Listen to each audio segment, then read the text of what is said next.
Watch out.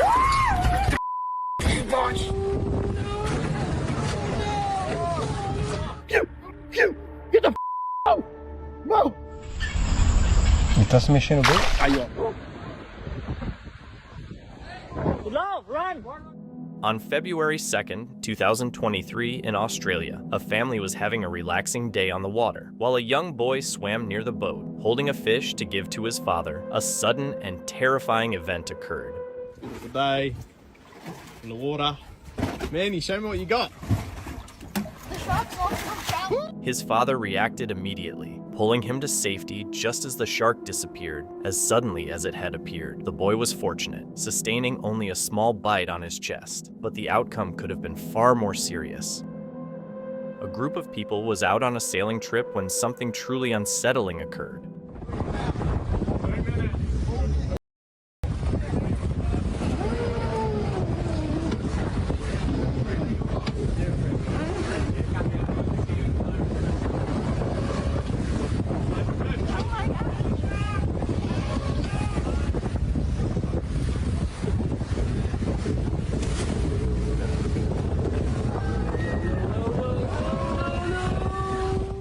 Two yachts collided, causing chaos and panic on board. The force of the impact was so intense that several passengers were thrown into the water.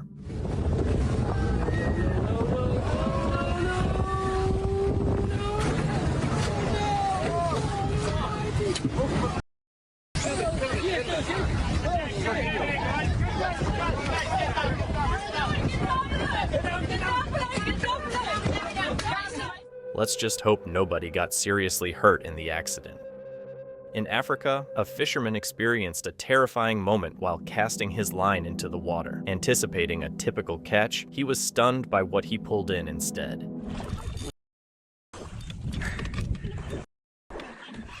Biting the line, it's biting the line! It was a young Nile crocodile. Rather than retreating, he went to grab the reptile, and then, suddenly, something unexpected occurred. Snap my line!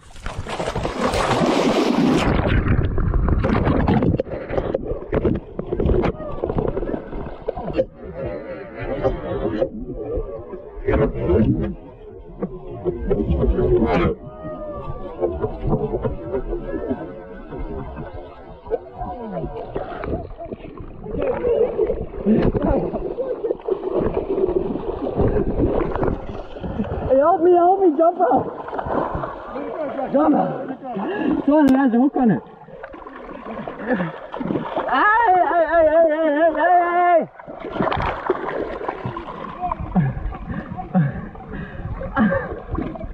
Ow! The crocodile suddenly lunged, biting his leg hard. Even though it hurt like crazy and kept snapping at him, the fisherman didn't let go. He fought back and managed to pull it out of the water. A guy was fishing by a shallow lake when he noticed this weird, slimy creature.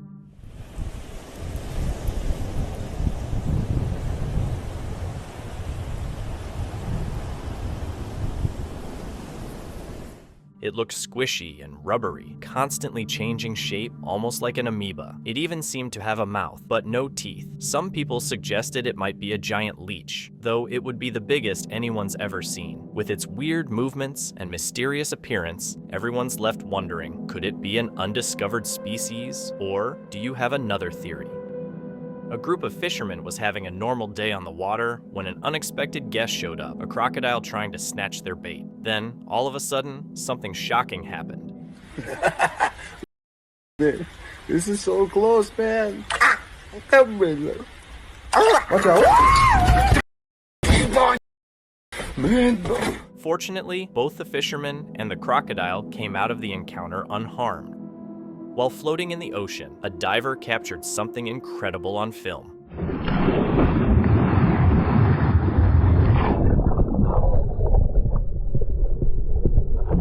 A massive whale watched him from the depths. While whales are generally harmless, the sheer size of this one, and the way it seemed to stare, made the encounter truly terrifying. Back in 2021, a bunch of friends were rowing through a swamp at night when one of them felt something grab his hand from the water. At first, they thought it was just a fish, but then something strange happened. A blue hand appeared from the water. It had 5 fingers, all the same length, which made it clear it wasn't human. Some people speculate it could be a glowing cephalopod, but the real identity of the creature remains a mystery. While canoeing in Miami, something unexpected occurred.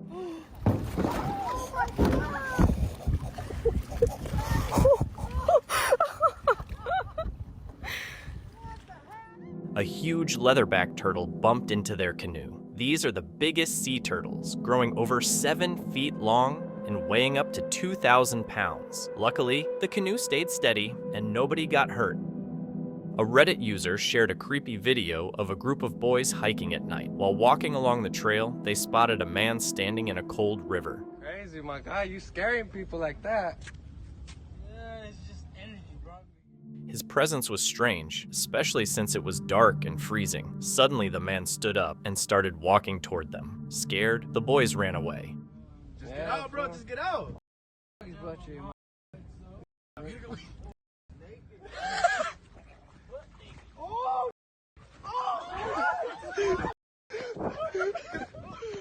Was it just a man in a strange situation, or was something more sinister happening?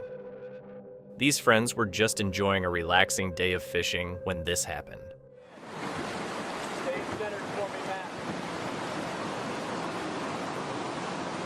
While casting, the hook accidentally flew straight into his friend. A lure meant for fish had hit human skin instead. Luckily, it wasn't as serious as it looked, but it's a good reminder to always be extra careful while fishing.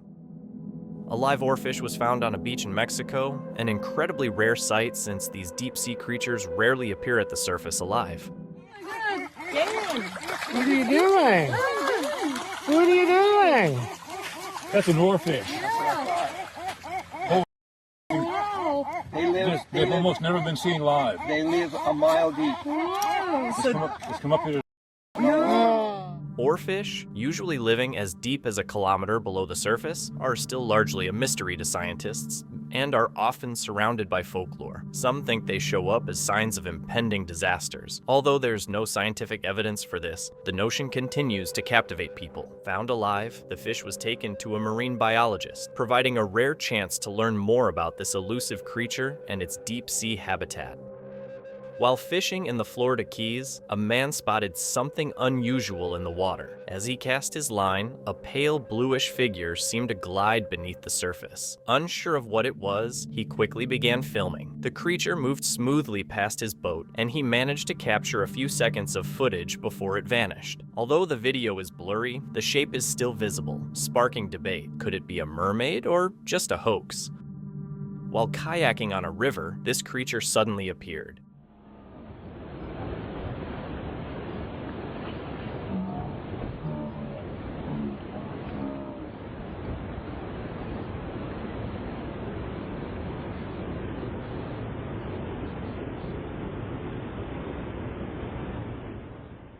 It was a giant white sturgeon. These massive fish can grow up to 14 feet long and weigh over 1,500 pounds, with some recorded at more than 20 feet and living over a century. For anyone in a kayak, even seeing its back break the water would be terrifying.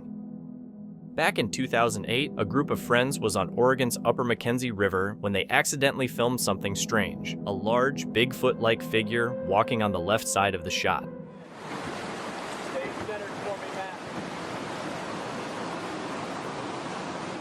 Its large size and the way it moved have captured a lot of interest, with some thinking it could be convincing proof of the elusive cryptid. The dense, remote forests of the Upper Mackenzie River only add to the intrigue, as the area has a long history of Bigfoot sightings. Skeptics, on the other hand, suggest it could simply be a human or an animal mistaken for something more mysterious.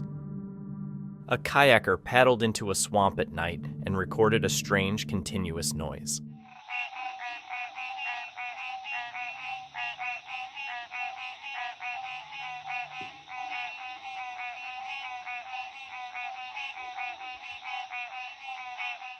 At first, the sounds were unsettling, making him feel like he was surrounded by hundreds of unknown creatures. But then he realized they were just frogs. While frogs aren't scary on their own, their chorus can definitely create an eerie vibe, especially when you're alone in the dark. The fisherman was stunned as he pulled in a creature unlike anything he had ever seen.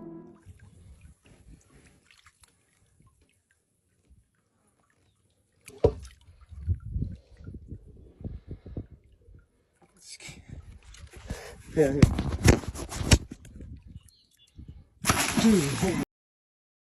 He is pitch black, dude.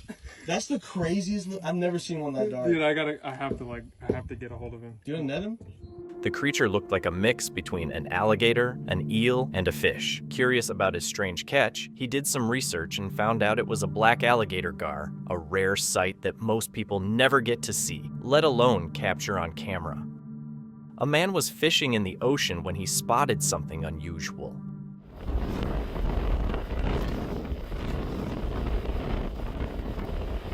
At first, the video just shows waves crashing, but looking closer, a long dark shape can be seen moving through the water. Its size and shape don't match any known fish, leading some to think it might be something mysterious. Others argue there must be a logical explanation, though none has been offered so far.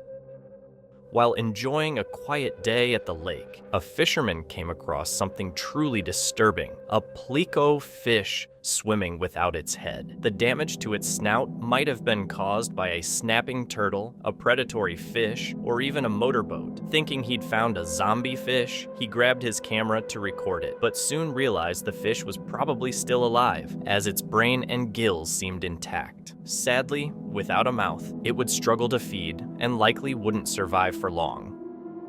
While on a boat, a man came frighteningly close to losing his life.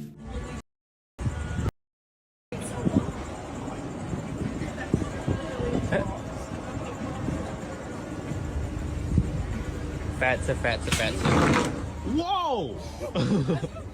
As he made his way through the water, disaster almost hit. A rope tied to the boat suddenly snapped back with tremendous force, whipping past him just inches from his head. If it had struck, the impact could have been deadly, possibly even decapitating him instantly. A group of friends out on a late-night fishing trip came across something unexpected on the beach. Tell me what this is. So you think it's like a giant fish? No. Bro, it's something. This is the Tell me tail. that. It's like... The unusual discovery looked like a mermaid's tail, sparking curiosity and debate online. Some thought it was just a piece of fabric or carpet, while others guessed it might be a decomposed fish, a whale part, or some other sea creature. Still, no one could say for certain what it really was. A group of fishermen, fishing 50 miles off the shore, encountered something truly unsettling. That's a weird thing to see out here. There is a capsized boat. You can see the trolling motor. You can see the anchor line running down. It's got a T-top. We got the FL numbers. We marked its location. When we get in, we'll send it to Coast Guard. But It's just, yeah, it's absolutely mind-boggling. that is an eerie thing to see. That's why you go on calm days and be prepared. Floating in the middle of the ocean was a large, overturned boat with no signs of life or anyone nearby. Not something you see every day, right there. That's a weird feeling. Got the FLs, marked its location. Look forward to the Coast Guard. Seeing the abandoned boat out there in the middle of nowhere gave them chills. They wondered if anyone was around or if something strange was going on. Feeling uneasy, they decided to call the Coast Guard. These fishermen were out on the water when they spotted a pod of dolphins swimming nearby. While filming, they noticed something unsettling. One figure in the waves appeared to shift between a fish-like and humanoid form. Some think it could be a real mermaid, while others argue it's either an AI creation or just an illusion caused by light and water movement. In today's digital age, it's hard to tell what's real and what's manipulated. Could this be proof of something unknown or just another digital trick? While walking near a swamp, a woman kept hearing a strange, unsettling sound.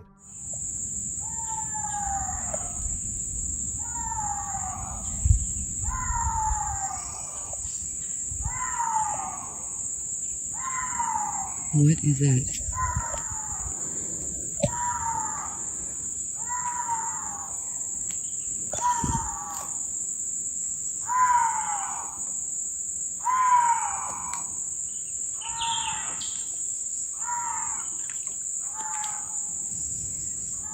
Some people thought it was a cougar, others guessed a bobcat, but a few believe it could be something much scarier, maybe even a cryptid. In 2019, a group of men came across a snake-like creature near the Three Gorges Dam in China. Some thought it was an actual river monster, while others believed it was just debris or pollution drifting in the water. Another possibility is that it was a giant aquatic snake, since the river hosts many snake species. To this day, the creature's true identity remains unknown. A group of fishermen in Mexico recently hauled in a bizarre-looking fish and posted it online. Olha só, velho. Olha só, posição do motor. Pra trás, pra trás. Ela vai virar o barco, pra trás. Olha só, cara. Posição do motor, rapaz. Olha só. At first, it looked like a flattened frog, but it was actually a batfish, a rare deep-sea creature. Unlike most fish that swim, batfish use their fins to walk along the ocean floor, hunting for food in the dark depths. Definitely not an everyday sight. In Australia, a snorkeler came across a strange mullet fish with a gold wedding ring around its body, likely picked up while feeding in the sand and slipped over its head. This wasn't the first time locals had seen it. For months, 2 mullets had been spotted swimming with rings glinting on them. Apparently, mullets often get trapped like this. The snorkeler tried to catch the fish, but unfortunately didn't succeed. In January 2023, fishermen in Rio de Janeiro, Brazil, recorded footage that quickly grabbed attention online.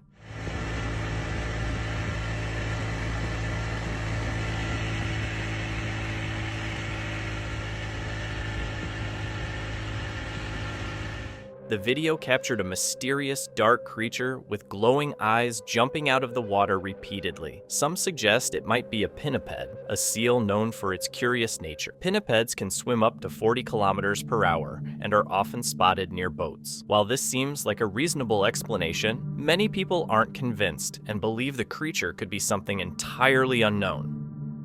After a day of fishing, a man noticed something unusual in the ocean as he walked back to his car. He grabbed his camera and filmed a glowing yellow figure near the shore. It didn't resemble a fish, but seemed part human, part fish. Some suggested it might be a mermaid, but since it stayed still and the footage was unclear, its true identity remains unknown. The fisherman didn't look into it further, leaving behind only blurry video and a lot of unanswered questions.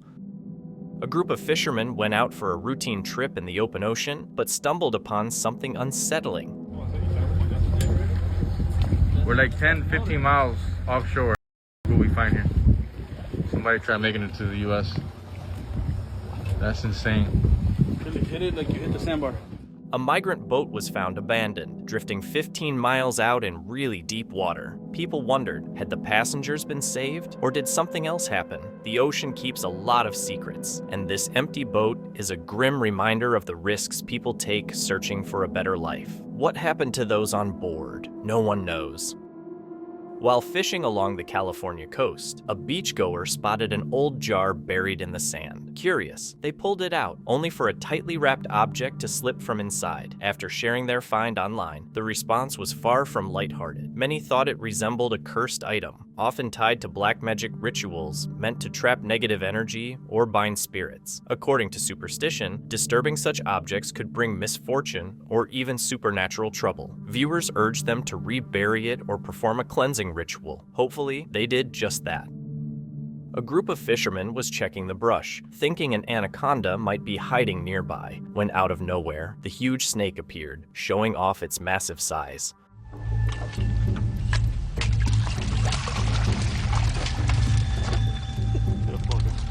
Tá filmando, tô filmando.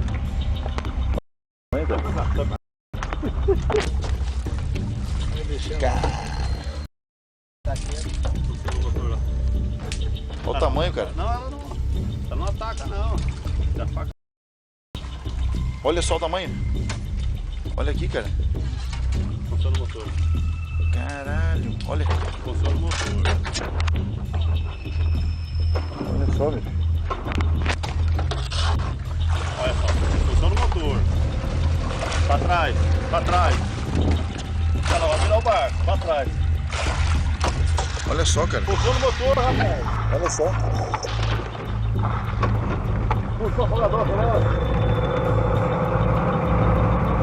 Caralho. Volta pra cá, vem pra baixo. Olha só, meu.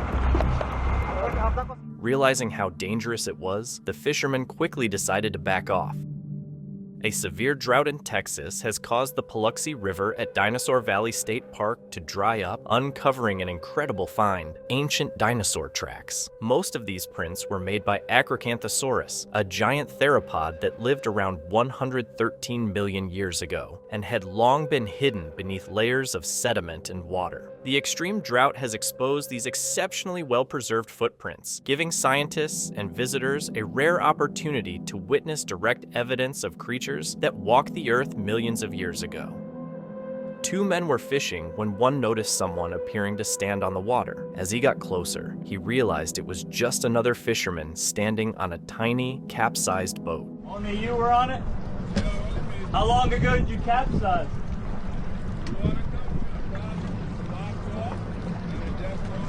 How long ago? How long's it been? Yesterday. Oh, wow. I was getting fishing, and the water comes to the bottom door. You want water? Can you take me into Bimini? No. Man, we get Coast Guard. Got a water for you here. You don't want it? Okay. You alright? Huh? It was just you on the vessel? Yeah, only me. Man, you're 100 miles from Bimini. Oh.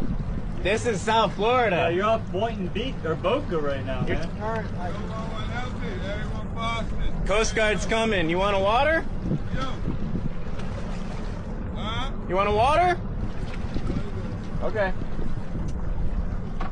The man's vague answers felt a bit suspicious, as if he was hiding something. Veteran sailors warn that encounters like this can be risky. They know how to handle it properly. Offering help is expected, but letting a stranger onto your boat can quickly become dangerous. On January 28, 2024, a family fishing by a quiet riverside suddenly felt an eerie presence nearby. At first, they dismissed it as their imagination until they saw it, a shadow darker than the trees, moving between the branches. For a brief moment, it formed a vague human-like shape before vanishing into the forest. The family managed to capture it on camera, proof that they weren't entirely alone in the woods. A group out at sea stumbled upon something that resembled a strange orange sponge. Jadi model itu kayak nanas guys, kami lihat.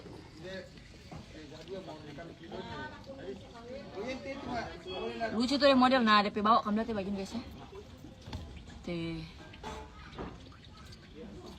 Kayak karpet. Ada karama juga guys ya. Karama lucu kan? Mantap guys. Taripang nanas.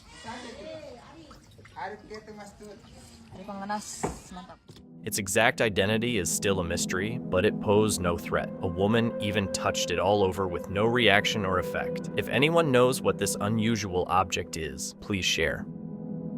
This photo, taken by a fisherman in June 2021, shows an octopus with far more than the usual 8 legs. Nicknamed the mutant octopus online, it quickly sparked debate. Some blamed pollution, thinking human waste in the ocean caused the mutation, while others considered it a rare genetic anomaly. Without scientific confirmation, no one knows for sure. And if a creature like this exists, who's to say there aren't even bigger, stranger beings lurking in the depths, waiting to be found? While recording in a secluded swamp encircled by dense jungle, a fisherman focused his camera on a mysterious creature in the water.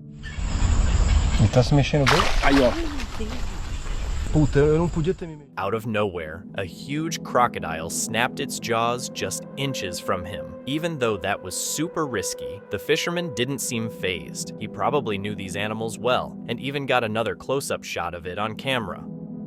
After their kayaking trip, Reddit user IDC1710 snapped a photo of their friend's car. Upon reviewing it, they noticed 2 bright, glowing eyes in the shot. Since the photo was taken near a swampy area, there shouldn't have been anything around, and the user confirmed that the eyes didn't belong to any visible animal. Could it be a natural light reflection, or is it something unexplainable?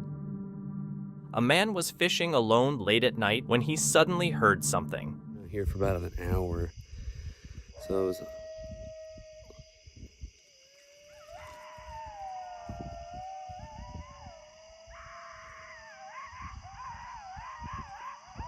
Do you hear those coyotes?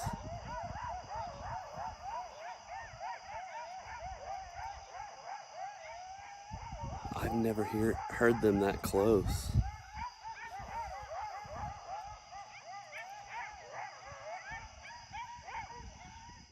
Terrifying screams echoed through the forest, and as the sounds grew closer, he realized coyotes were closing in on him. That's crazy. It's kind of a wild night. I feel like Hal from Malcolm in the Middle, you know, where he's like, I hear you, brothers.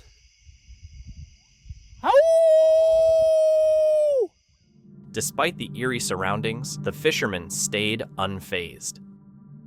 A man was out fishing when, out of nowhere, a massive dark tornado appeared, moving alarmingly close.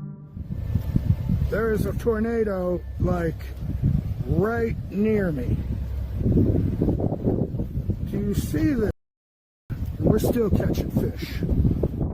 Even with the tornado looming, he stayed remarkably calm, keeping his camera steady while continuing to fish. Luckily, it stayed away from homes and caused no damage, but just imagine the disaster if it had suddenly shifted direction. During a family outing, a woman noticed a small, unidentifiable object floating in the air and decided to capture it on her phone. That's a fairy. Oh my god, yo, that's a fairy.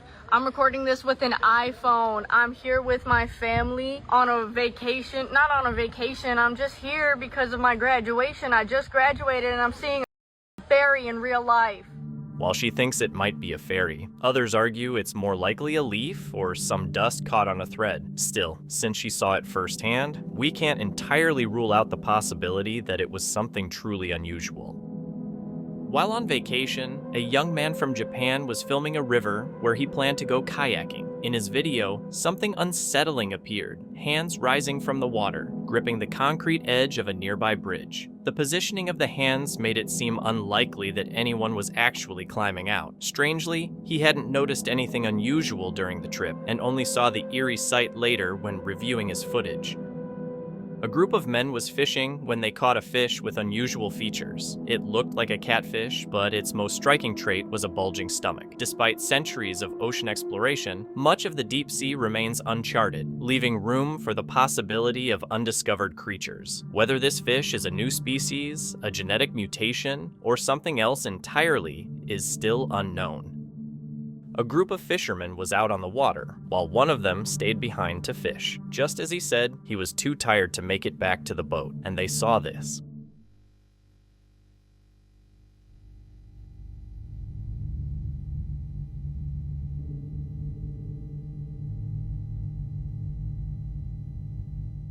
An alligator was moving straight toward him, which was all the motivation he needed to get back to the boat. Luckily, he made it safely. Definitely the scariest walk of his life.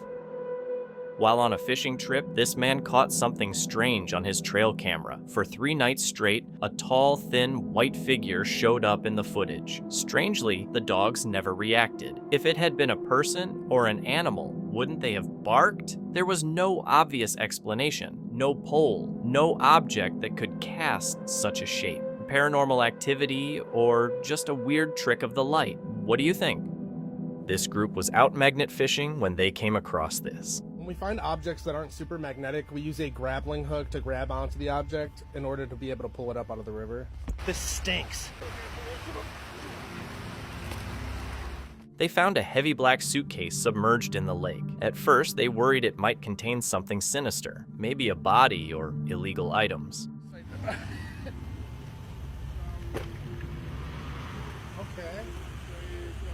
That looks like bedding, man.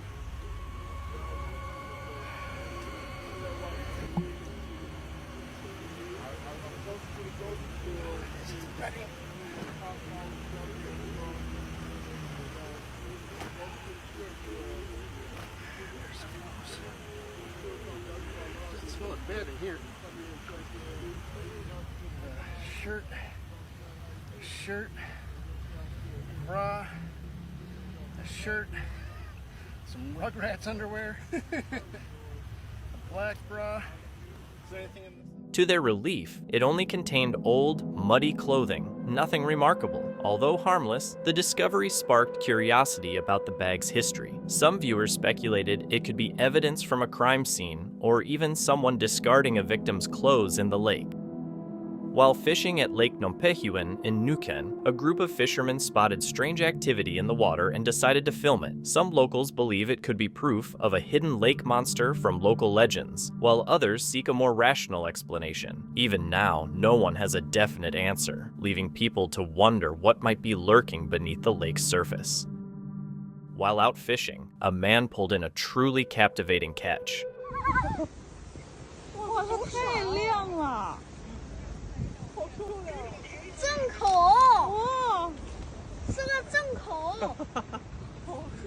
When he pulled the fish from the water, it sparked electricity, shocking him. He soon realized it was an electric eel, a remarkable creature capable of delivering powerful shocks to stun its prey, so it's best to stay cautious. He released the eel back into the water, but not before filming the impressive encounter.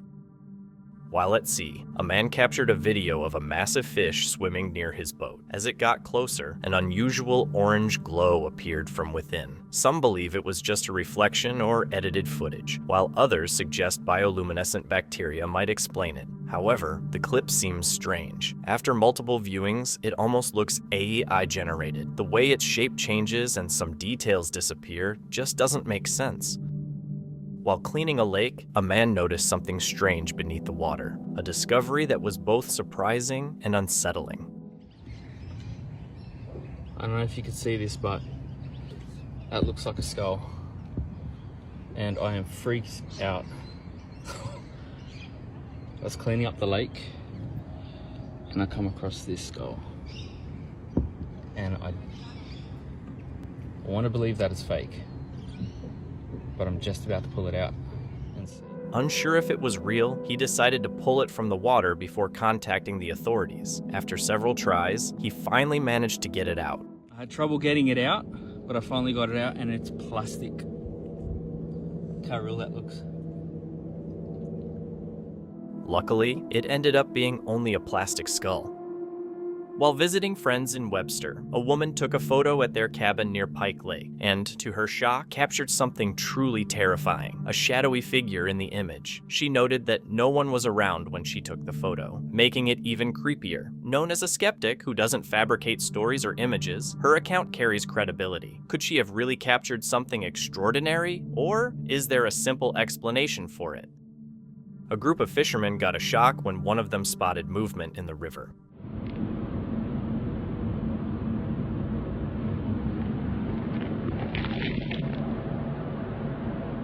On closer look, they discovered it was a lobster, an enormous one. Its sheer size was impressive, but what really stood out were its blood-red eyes. Encounters like this are rare, and they could hardly believe what they were seeing. Fortunately, they managed to capture it all on camera. While magnet fishing, a man hauled up a mysterious chair that instantly gave him chills. Oh my goodness, guys. I have no idea what I might have just found here. It looks like it's got a person's name on here. I hope this isn't human remains in this thing.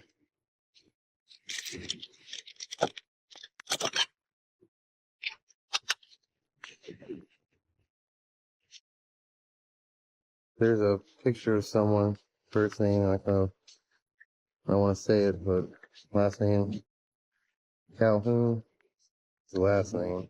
This piece of felt in here, and inside of felt, it looks like there's mulch and garlic. And this jar smells like pasta sauce. They got these pins through it into here. I have no idea. This is the weirdest thing I've ever found. I don't know if this is like some home done voodoo or something, but definitely weird. Definitely smells like garlic. It is garlic. No remains, like wood chips and garlic wrapped up in the center of this thing. Inside the jar, he found something completely unexpected. He couldn't help but wonder, was it part of a ritual or a curse? Could it be connected to voodoo? Not wanting to get involved in anything sinister, he quickly tossed it back into the water. A woman was browsing Google Maps, looking for the perfect canoeing spot when she noticed something unusual, an abandoned red kayak. Curious, she went to check it out in person, only to find something even more puzzling. Unsure of what she had discovered, she shared it on TikTok, hoping the internet could help her make sense of the mystery. While exploring the Norris Skaten River, a man came across something completely unexpected. What the heck, man? I think I found a genie lamp. The actual is this? It's got a sealed, it's heavy. Okay, this is a mystery. Okay, I couldn't get it off with one hand, but I just loosened it. I haven't looked in it yet. Oh, it's just full of water. What the actual What is this? Why is it here? What? Oh, it's got a number inside. 635. Whatever that means. Dude, did I just like disturb someone's urn? Oh, me. Look what's wrote on the bottom. Cremation identification. Oh, no, I didn't. Oh, that's not Trevor, is it? Oh.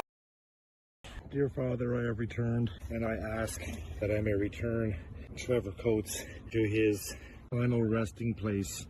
I apologize for what I have done. I ask that you take him back. R.I.P. Trevor, and I apologize for bringing you. He found an urn containing human ashes. The markings on the bottom confirmed it held cremated remains, and unsure of what to do, he quickly decided to return it to the river. A fisherman was approaching a bridge when he noticed another boat nearby.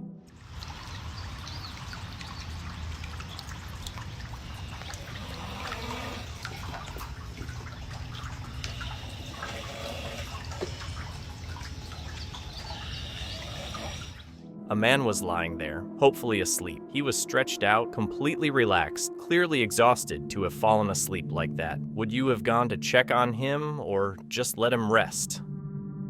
After a day of sailing, a group stopped to relax on a quiet beach, until disaster struck. Scheiße. Scheiße. Scheiße. Scheiße, die Welle. Lauf, run. A nearby mountain suddenly gave way, sending a massive wave rushing toward them. The sudden collapse created a tsunami-like effect, potentially deadly for anyone near the cliff. Unfortunately, what happened next remains unclear. While fishing at Gulf Shores, Alabama, a man spotted something unusual. Out here in Gulf Shores, Alabama, and we're sitting on the dock, and there's something glowing in the water. A red light was glowing under the water, staying there for a while. Some people thought it might be a mermaid or some mysterious creature, while others guessed it could be the tail lights of a sunken car. Either way, seeing a red light underwater is pretty creepy. Maybe he should have called the authorities to check it out.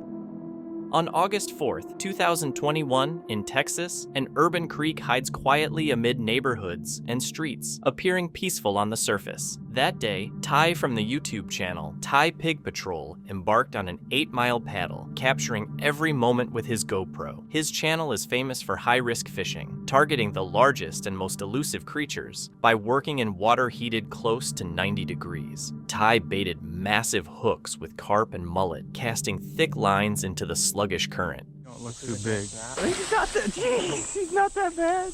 Oh yeah, stop. My balls so bad. The rod just smacked me. Dude, he's pretty good. Pretty good first. Gee! Pull him back over here. The hook is right there. It's the little guy. It's not a bad start. Yeah, for a good start. Beautiful We fish. haven't even been on the water. Got the hook for an out. hour. First fish. Goal is to find something that makes him look small. Or a catfish that's his size, because he's about 50, 60 pounds. There we go. The first strike happened almost immediately. His rod bent sharply, the drag shrieking as he wrestled with the immense weight. A huge catfish, likely 50 to 60 pounds, surged out of the water, thrashing with incredible power. The drag held firm, and eventually, the battle concluded with the fish slipping back into the shadowy depths. I moved him. Oh yeah. Got him. I don't know what it is. Come on. Oh, dude. Is that an alligator snapper? Oh my gosh. Oh, it's huge, dude. Oh, I can barely move it. Oh my gosh. Take the rod, take the rod. Holy smokes. This guy is crazy. Oh, I got him. Oh, what a monster. There we go. We're good. All right, guys, check out this giant alligator snapping turtle. Probably not gonna quite hit the 100-pound mark, but we're talking 70 to 80 pounds. A true monster. You can see this turtle cannot put its arms or its legs in its own shell. It's the only turtle in the world that cannot do that. Because as you can tell, it has protection enough with that massive, watch out buddy, watch, with that massive face. And he's got these 3 awesome rows back here, an actual beak as opposed to more of a mouth like the common snapping turtle. And he's got a little worm on the end of his tongue that comes out and entices bluegill and small bait fish to bite that worm. That's it right there. I'll get some around. Get this guy out into deeper water. He is gone. Then, something even more unusual happened. The line grew heavy and sluggish, as if dragging along the bottom. When it finally broke the surface, it wasn't a fish. It was an alligator snapping turtle, almost 80 pounds, its armored shell glinting before it slid back beneath the water. Ty carefully released the ancient creature, watching it disappear into the depths. My friends, so far we have got 50 to 60, maybe 70 pound, 50, 60 pound alligator gar. And then I had that one run that was just blistering where I set the hook because I was running out of line and because my kayak wasn't in a good spot. It was just a whole mess right there. It all happened too fast and that fish just came towards us. I'm sure that fish was well over 100 pounds and seeing so many 100 to 150 pound fish out here, but could not make the hook stick. Those alligator gar are nothing but bone. I'm sure that hook was in bone. When I got the hook back, I could feel the hook point was a little bit dulled from setting into the bone. A float zipped across the current, making the kayak rock hard. Ty set the hook and felt something huge on the other end. For a second, it looked like just a bone, but it could have been an alligator gar, easily over 100 pounds, with jaws too tough to hold. It was like a ghost, here 1 second, gone the next. By the halfway point, the creek had already shown a giant catfish, a massive turtle, and the shadow of something even bigger that got away. People later nicknamed it Jurassic Creek, a city stream still hiding monsters. They were strong enough to drag a kayak, and viewers couldn't help but wonder, if creatures this big live here, what else is down there?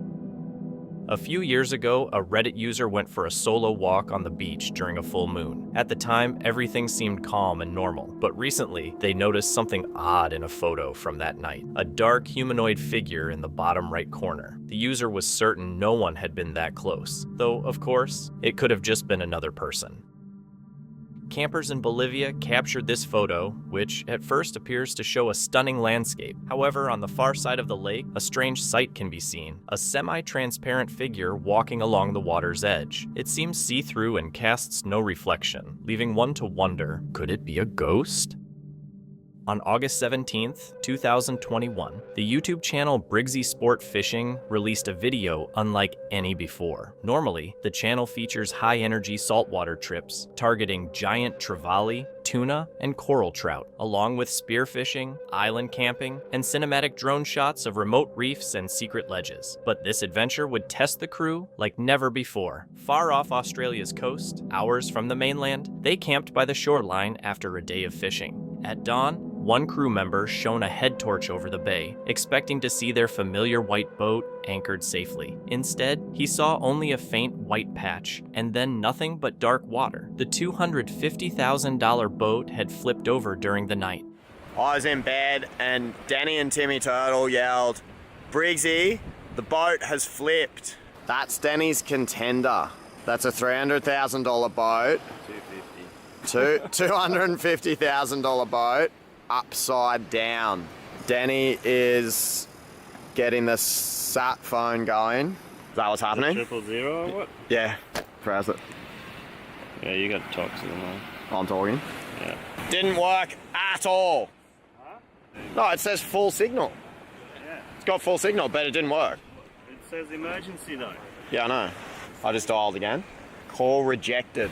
How can emergency call get rejected? Yeah, you can see the water moving that way and you can see waves. Call rejected.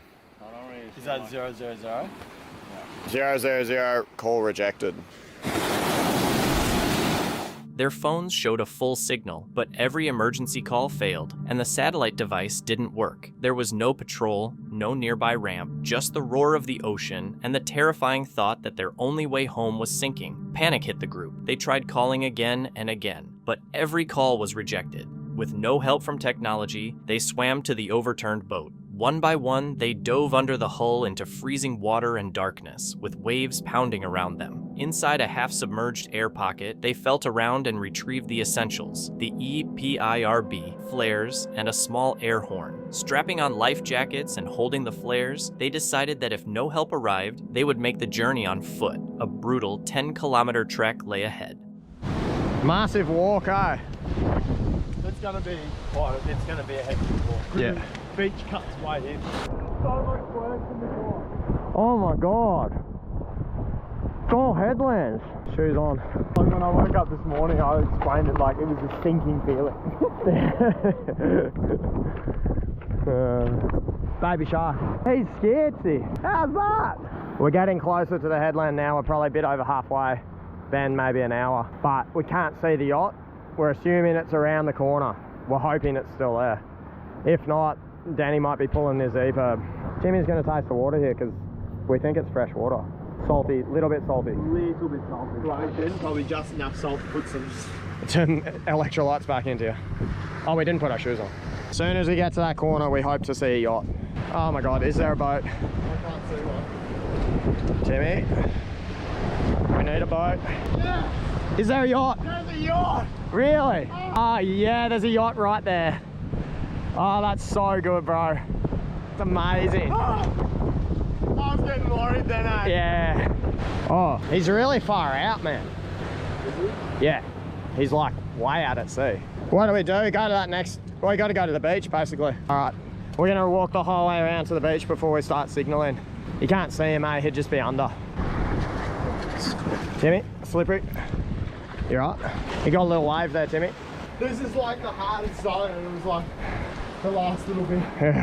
Yeah, so we'll go to the beach, and then we'll yell and go crazy, and if that doesn't work, we'll use the horn thing, and if that doesn't work, we'll set off the flare. I don't know if he'll hear us.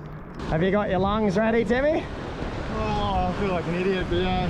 Feel like an idiot yelling. We got no other choice, do we? Nah, I reckon right here. Ready? Ready. Oi!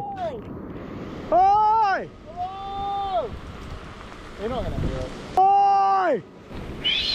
Can you whistle? Oi! Oi! Woo! That was a good one. That loud. That was loud. Woo!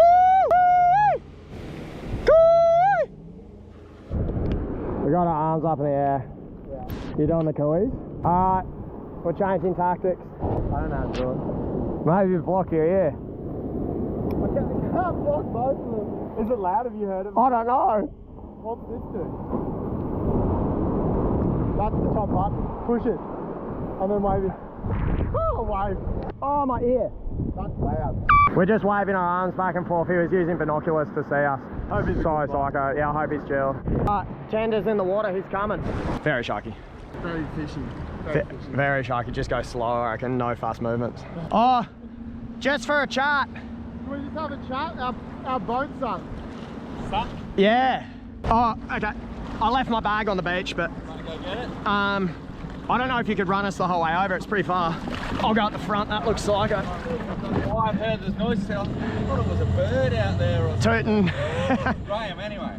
Tim. I'm Aaron. Nice to meet you. Yeah, we camped at the tip. We went to bed and we woke up in the morning with like $250,000 contender. Upside down. It's our mate's boat. They're over there. We got two more of us. But we've got an EPIRB. We just didn't want to pull it because we kind of think like the Army and the Navy comes and it's really psycho. Yeah. So we kind of saw you in the distance and thought maybe you could radio to something and say, oh, if they can send the Coast Guard, it's more chilled than like the full EPIRB pull. Let's go and do it. Yeah, is that alright? Yeah. Thanks heaps, mate. That's alright. How good's this little boat? Damn pot for GT in there. They made their way along sharp, jagged rocks, starting barefoot, then wearing shoes that cut into their feet. They carried 20 liters of water, smoke flares, and a small horn, hoping it would be enough. Hours later, from the cliffs, they saw a yacht in the distance. Hope grew. They waved, shouted, and blew the horn. The yacht's captain noticed them, and a small boat came over. They explained that their boat had capsized, and even though they had an EPIRB, they hadn't used it because they didn't want a huge rescue operation. All they needed was a call to the Coast Guard. The couple on the yacht, Graham and Amanda, agreed to help. Back on shore, they set up a wet camp. Rain had soaked their tents, food, and gear, so they rationed what little they had. They caught giant trevally and coral trout, cooked rice in the sand, and ate raw fish when they couldn't make a fire. One man's foot got red and swollen from infection, so they poured lemon juice on it despite the pain. Meanwhile, their boat drifted dangerously near wreckage. They tied ropes, dug in anchors, and tried to lift the hull, but it was too heavy and the tide could smash it against rusted metal. Days passed, hunger set in. Every morning they scanned the horizon, and every night they flashed lights, hoping for rescue. Finally, they got news that a helicopter had been arranged and would arrive the next afternoon.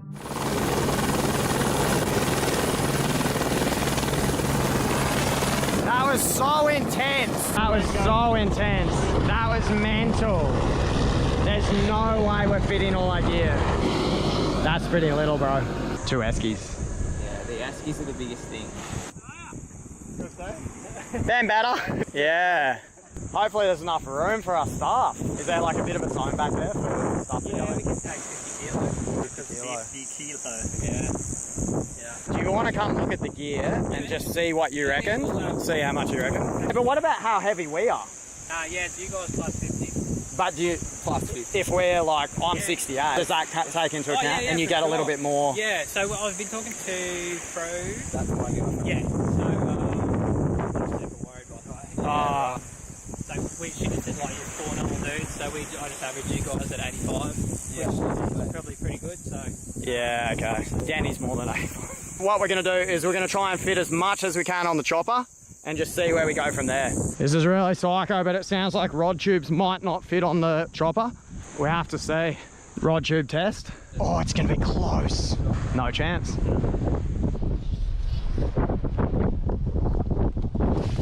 I've been trying. Yeah, it's great.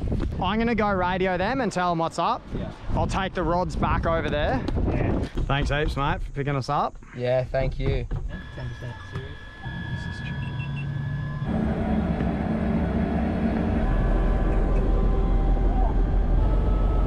There's a lot of cameras going on though. See you, Graham and Amanda. When the helicopter landed, sand blew across the beach, and not everything could be taken. $10,000 worth of fishing rods had to be left behind and were left with Graham's yacht for later pickup. They packed the rest and lifted off the island. Later, locals spent 9 hours towing the overturned hull across open water. The men survived, but the image of their flipped boat stayed in their minds. This experience showed more than survival. It showed their mindset. One viewer even called it probably the most relaxed shipwreck story in history. One viewer said these were the people you'd want around when things go wrong. Their calmness was their strength. They rationed food, made shelter, and even laughed while others might panic. Some criticized the Coast Guard for the delay, with a member saying it was surprising that an overturned vessel didn't get immediate help. Others thought their casual tone on the radio may have hurt them. Graham and Amanda were praised as more than bystanders, called guardian angels and legends. Reddit user WKing28 was out on the water with friends when they noticed something chilling below the surface. A huge whale skeleton resting in the icy water. The bones were found near the shore of an island in Norway's Svalbard archipelago, with polar bears having eaten the meat, leaving just the skeleton behind. While fishing on a lake, a guy spotted something unusual in the distance and quickly snapped a photo. To his surprise, a mysterious black figure seemed to be standing in the forest. Its huge size got people talking. Some think it could be a giant creature, maybe even Bigfoot, while others reckon it's just a wooden or metal cutout made to look like the legendary cryptid. The photo's distance makes it impossible to tell if it's real or just a decoration. On August 18th, 2025, off Florida's coast, the wildlife crew embarked on one of their most daring experiments yet. Famous for mixing intense fishing trips with conservation, they wanted to see if sharks would go for something unusual. Not the typical tuna or stingray, but a whole pig's head. They rigged the lines with oversized baits, one with a pig's head, another with a stingray wing, and others with tuna and bloody fish. Each line was heavy duty, made for predators used to big meals. As the baits sank into the surf, the crew got ready for whatever might show up. Starts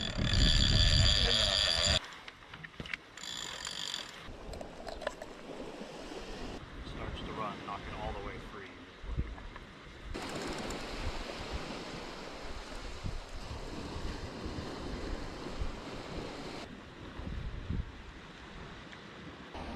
Look at that. That's the bait we just got back. Absolutely no mistaking what that is. Or this. Look at that. Yeah, the size of that animal's mouth is wider than my fist. That's incredible. Man, he just went after it a couple of times. That's incredible. So he trimmed up the bait. He's made it a little bit smaller. Clearly there's an interested fish, and a fish nearly big enough to take that whole bait.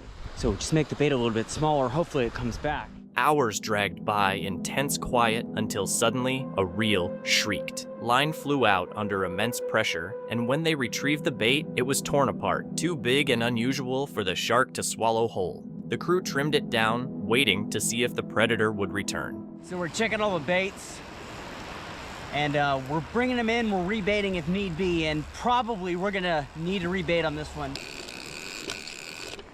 Kind of a gruesome sight. And for any of those of you out there who are a little bit squeamish about this, if you're a regular fisherman, especially a shark fisherman, I'm probably not talking to you, but if you're coming here from the world outside of fishing and you're a little bit grossed out by this is from a processing plant, which is exactly where you got your bacon at the supermarket. So this is the discards from the pig you probably ate for Sunday breakfast last week. So pork chops were a no-go, so we're going with the classics. The tried and true shark baits, tuna, ray, bloody fish, the kind of thing that sharks are not only gonna love, but they're gonna be used to finding, used to eating. A pig is protein, it is meat. You know, at the end of the day, if an animal gets hungry enough, especially, you know, a predator, it's going to eat something like that. And that is what a shark is used to and expecting.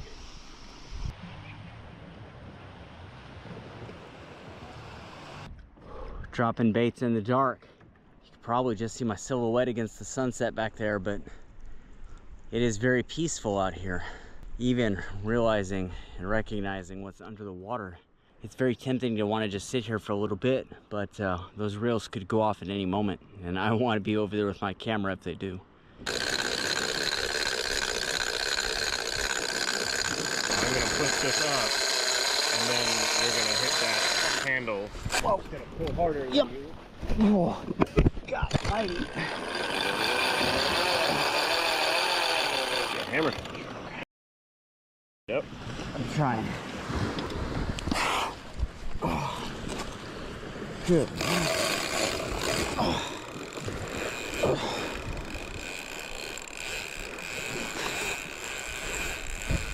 Yeah, I'm good. Running again. Oh, yeah, that's gotta be a hammerhead. Hammerhead would be awesome. If it's a hammer, it's a weird little fun-sized hammer.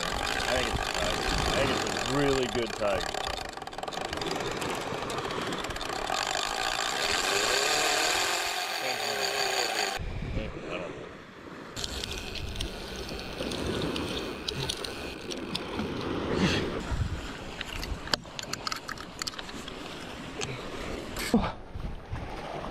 Wow, that's amazing.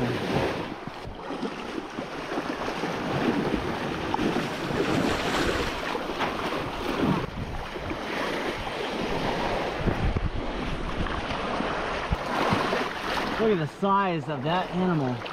Just before sunrise, the ocean exploded into action. The rod bent nearly in half, and the reel screamed as a line flew out. At first, they thought it was a hammerhead, but as the struggle continued, the truth became clear. A massive tiger shark emerged from the dark. Its muscular body churned the water, sending sprays everywhere. One word summed it up: monstrous. Absolutely monstrous animal, this. That is incredible.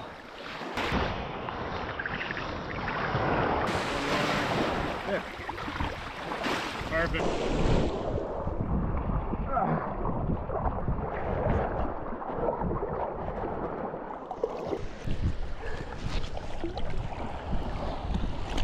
Set, go. Keep your light on it.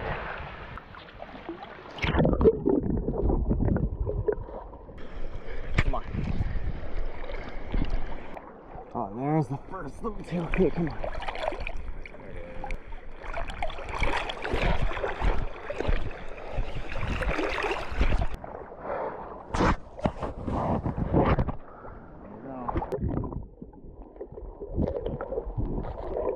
Now we're wasting water with an invisible tiger. I know. Oh my God. By sunrise, the battle was over. The tiger shark was released, disappearing back into the deep. The shoreline lay quiet, the tide creeping toward camp. Some downplayed the encounter, calling it a baby tiger shark, while others simply admired its size and beauty. The experience highlighted that sharks, like all predators, go for what they know: tuna, rays, and oily fish. They're drawn to blood, but mainly for the blubber, not just protein. Using a pig's head sparked debate. Some were unsettled, others shrugged, pointing out that all meat comes from animals with heads. Comments showed a divide between people unfamiliar with hunting and fishing and those raised around it. In the end, the tiger shark swam free, leaving awe, respect, and controversy. Was the pig's head bait a failed experiment or proof that sharks are pickier than we realize? While on a family camping trip, a father was filming his daughter when something odd appeared in the background. As the camera moved across a field, a figure could be seen crossing it. The figure looked human, but had a strange, hunched posture. Even more unsettling, the children were playing nearby, completely unaware of the unusual presence. A Reddit user set up a trail camera near their dock on Whidbey Island, Washington, and was creeped out when they reviewed the footage. It showed a mysterious creature walking near the dock with no ears or snout, making it unlikely to be a dog or deer. This eerie image has sparked debate. Is it a deformed animal, a camera distortion, or something entirely unknown?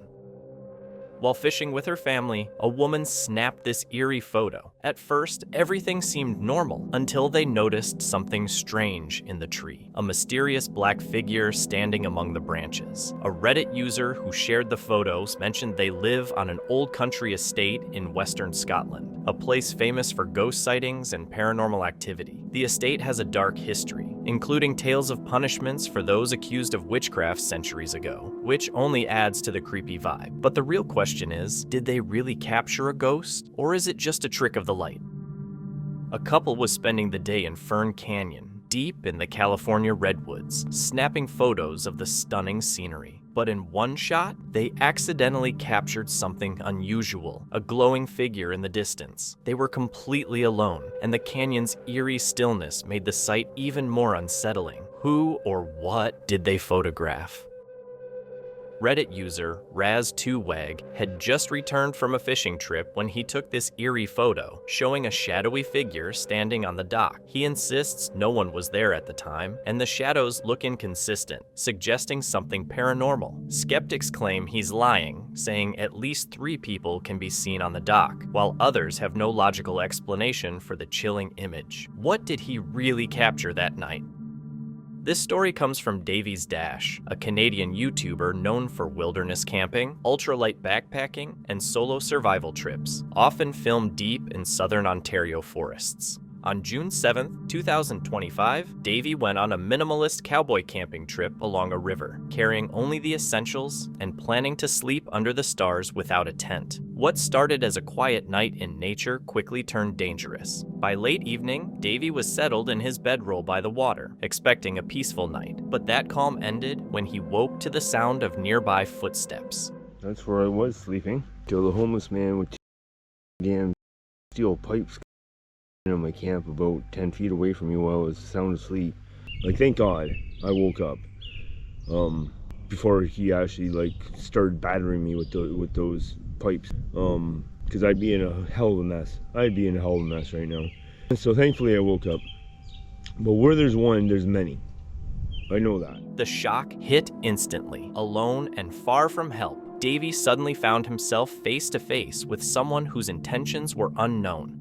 All right, No, you wouldn't. Fair enough. Fair enough. My apologies. That's fair enough, mate. My apologies. Fair enough. I will push on. I already got a hold of CMP and told them to over here and deal with their mate. No, that's the homeless guy.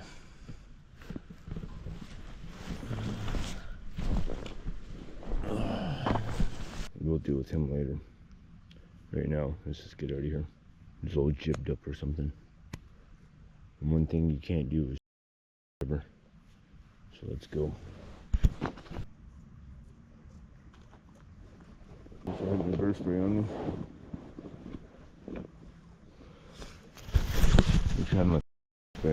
Well, that's where I went. The fear didn't end in that moment. What worried Davey even more was the thought that others might be nearby, making the tense situation even more unpredictable. To stay safe, he packed up his gear and used his GPS to move deeper into the woods, away from the intruder. Not out of this mother.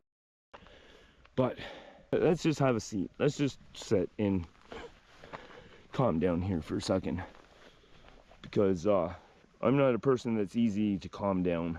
Yes, I know. I got my GPS on, tracker on. I know where I was. I know exactly what I did, and I know exactly what I didn't do that I feel like I should have done, but I didn't.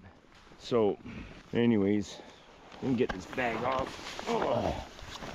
Oh, sweetheart. No. You're brand new. I don't want scuffs on you this early in the game. All right, guys. Well, there's the bag. There's the bag.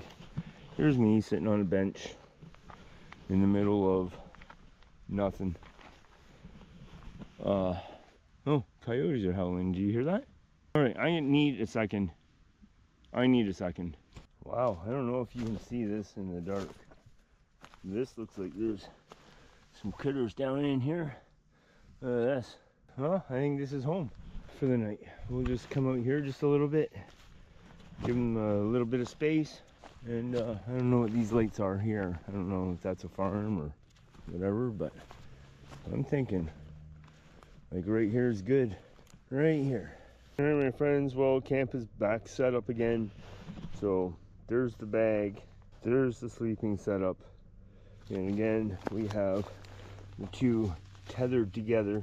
That knife should be up for my use if I need it. But again, anyways, there's the camp set up here in this. I know you can't see nothing, but I came back to the tree that is obviously hibernating some critters. You know, so there's the tree, and well, that's where the critters go, down in there. So we're right beside it. That's camp. Still cowboy camping, but now it's, so that incident took place at like 11 o'clock, quarter to 11, and it is now, I don't know what you can see here, almost midnight. So it's time to get a few hours of sleep. Okay. And yeah, so yeah, I've calmed down on that incident. I still, like, inside me, I still think he needs his teeth kicked down his throat. But we've moved on. We're in a better place. At least now I don't have to worry about some guy standing 10 feet away from me with two steel pipes.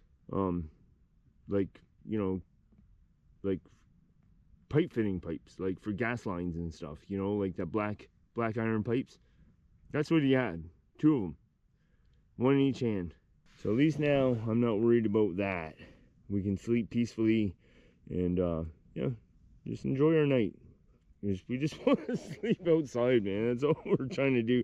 We're testing some gear and we just want to be outside. So by moving to a new spot, he avoided any more trouble and eventually set up camp safely. Though he got through the night, the experience stayed with him as a clear reminder that not all dangers in the wilderness come from animals or weather. Sometimes the scariest threat is another person appearing in the dark. On September 3rd, 2022, Ontario-based YouTuber Mo Sargi went back to an abandoned property he'd recently bought. Known for exploring forgotten places and capturing paranormal encounters, Mo wasn't just wandering through ruins this time. Along with his friend, he was combing their own 50-acre forest in search of a homeless man named Steve. Actually here right now. The craziest thing happened to me last night. You know, we were supposed to come here to this house to clean it up, make sure it's all good. The boys called me and I came right here, and then things happened after they left, and I came back at like midnight. Spent 2 hours just waiting around to see if this homeless guy, because we believe it's a homeless guy that's been coming around here, and he dresses as like a clown. So he attacked me last night. It was really scary, and it was probably the scariest moments of my life. I literally thought I was gonna get burned alive. This guy had a flamethrower, and it was just one of those moments that I don't ever want to relive. So I'm back here today, and I got Mo with me. So guys, Moses couldn't make it out today because he's actually traveling soon. We're gonna be looking for this guy today, honestly. Dude tried to roast me, guy. Like, I'm like, yeah, I know. Like, I don't even know why we're back here, bro. what the hell is that? What'd you find? It's a tent. No. It's a red tent. What? That's not ours. We didn't put that there. That's near the campfire area. It could be Steve's tent? Oh my God, this guy's living in our forest. Bro, I'm gonna go down. I'm gonna go down very, very, very slowly because there's like trees in the way. And dude, what? There's a tent. And it says Steve's house on a sign. And No. it says F off. Bro, we have to go. Oh my God. Oh my God, dude. I'm like flying right all in his air. He put it, he took one of the chairs from our campsite. Like, we have a fire pit way on the opposite side of that trail. And he put one of the chairs there. So he's been hanging around here. It looks like there's something in the tent. It looks like some type of dog. We gotta go check it out. You wanna go check it out? I don't wanna go in there. I don't wanna go in there now. Especially after last night, man. I mean, we'll go, but we gotta be on our guard, bro. This guy's dangerous. He me last night. Oh my God. Okay, let's go. Do it. Are you serious, man? Yeah, no. Really, bro? No. Back. Yeah, dude, we're going 100%. Mo started by recounting what had happened the night before. Inside the abandoned house, Steve had spray painted his name on the walls, carried out bizarre rituals, and even threatened Mo with what appeared to be a flamethrower. Shaken but undeterred, they sent a drone over their dense Ontario forest. The aerial footage soon uncovered something unsettling: a red tent hidden near their fire pit, covered in crude messages, Steve's house, and F off. You know where you saw it on the drone? How are we gonna find this place? This forest is huge, bro. Area. Oh, really? I think so. Yeah, that would make sense. What? It's right there. See? Okay, wait here. Bro, wait here just in case. I'm gonna go and scope it out. If he's not there, I'll call you back, okay? Okay. You have a weapon? No, bro, I have that. Yeah, here, take this. I'll take the dagger. It's probably somewhere here. Be careful.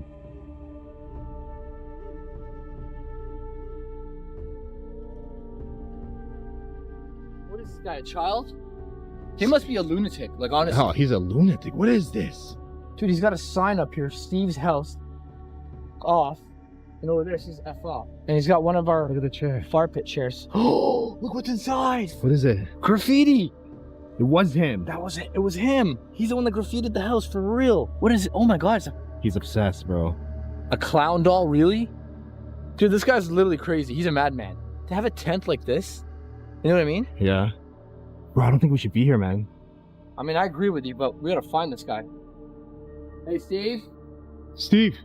Grabbing a baseball bat and a Rambo-style knife, they made their way through the thick forest, each step on the dry leaves sounding louder than it should. When they got to the red tent, the scene was even creepier. One of their fire pit chairs was set outside, covered in graffiti, and a clown doll stared at them from inside. Mo realized with a sinking feeling that this was the same man who had vandalized his house. You know what I think we should do? What? I'm gonna take the camera and go that way. Okay. You go that way to the trail that goes right past the creek and see if you see anything. And we'll meet back here in like half an hour, okay? Bro, yeah. I'm gonna be right there on that. Okay. Whoa, what's this? Oh, it's a golf ball. Look at that. I found a golf ball. Oh. I think someone's coming. Is that Mo? Is that Mo? Who is that? Oh my God, that's not Mo. Who is that? Who is it? Oh my God. Guys, it's him. It's him. Where's Mo? I can't zoom in any more than that. What's he wearing? It's like a rain suit? Where'd he go? Okay, this is serious now. Where is he? Is he sitting? He's sitting on my chair. He really is living out here on my property rent-free. This guy's literally living on my property rent-free. What's he doing? Where the hell is Mo?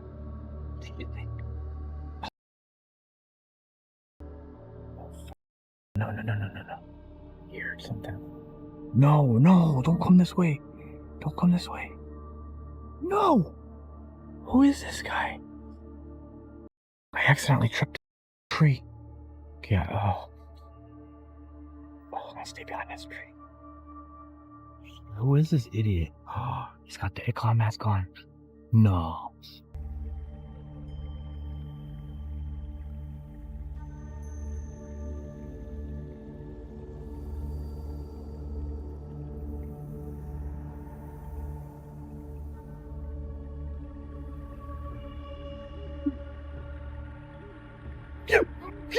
Get the out! Mo!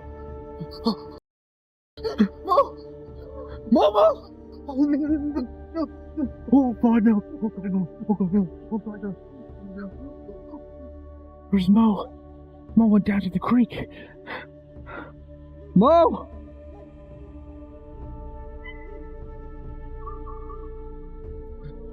I think Mo might be in the house. Oh, Mo, you in the house, Mo? Mo? Mo? Mo?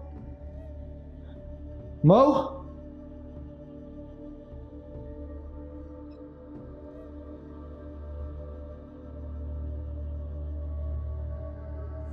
He was looking through my truck. Oh, he's coming in. He saw me. Oh, no. Oh. No. Yeah, I'm gonna get up to the attic. Okay. They decided to split up. Mo would check near the creek while his friend stayed behind to film around the tent. Alone, Mo suddenly heard rustling in the brush. Then a figure appeared, a man in yellow coveralls with a clown mask, deliberately approaching. Panic set in. Mo bolted, crashing through the trees with his camera bouncing wildly. He made it back to the abandoned house and scrambled into the attic, heart racing, doing his best to stay quiet. He's in the house. He's in the house. Oh no.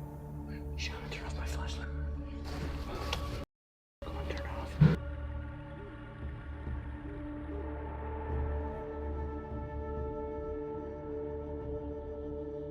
Let go.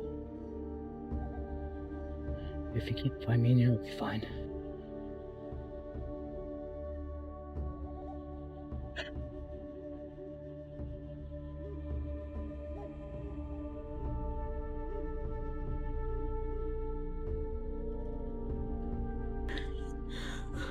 I gotta be perfectly quiet.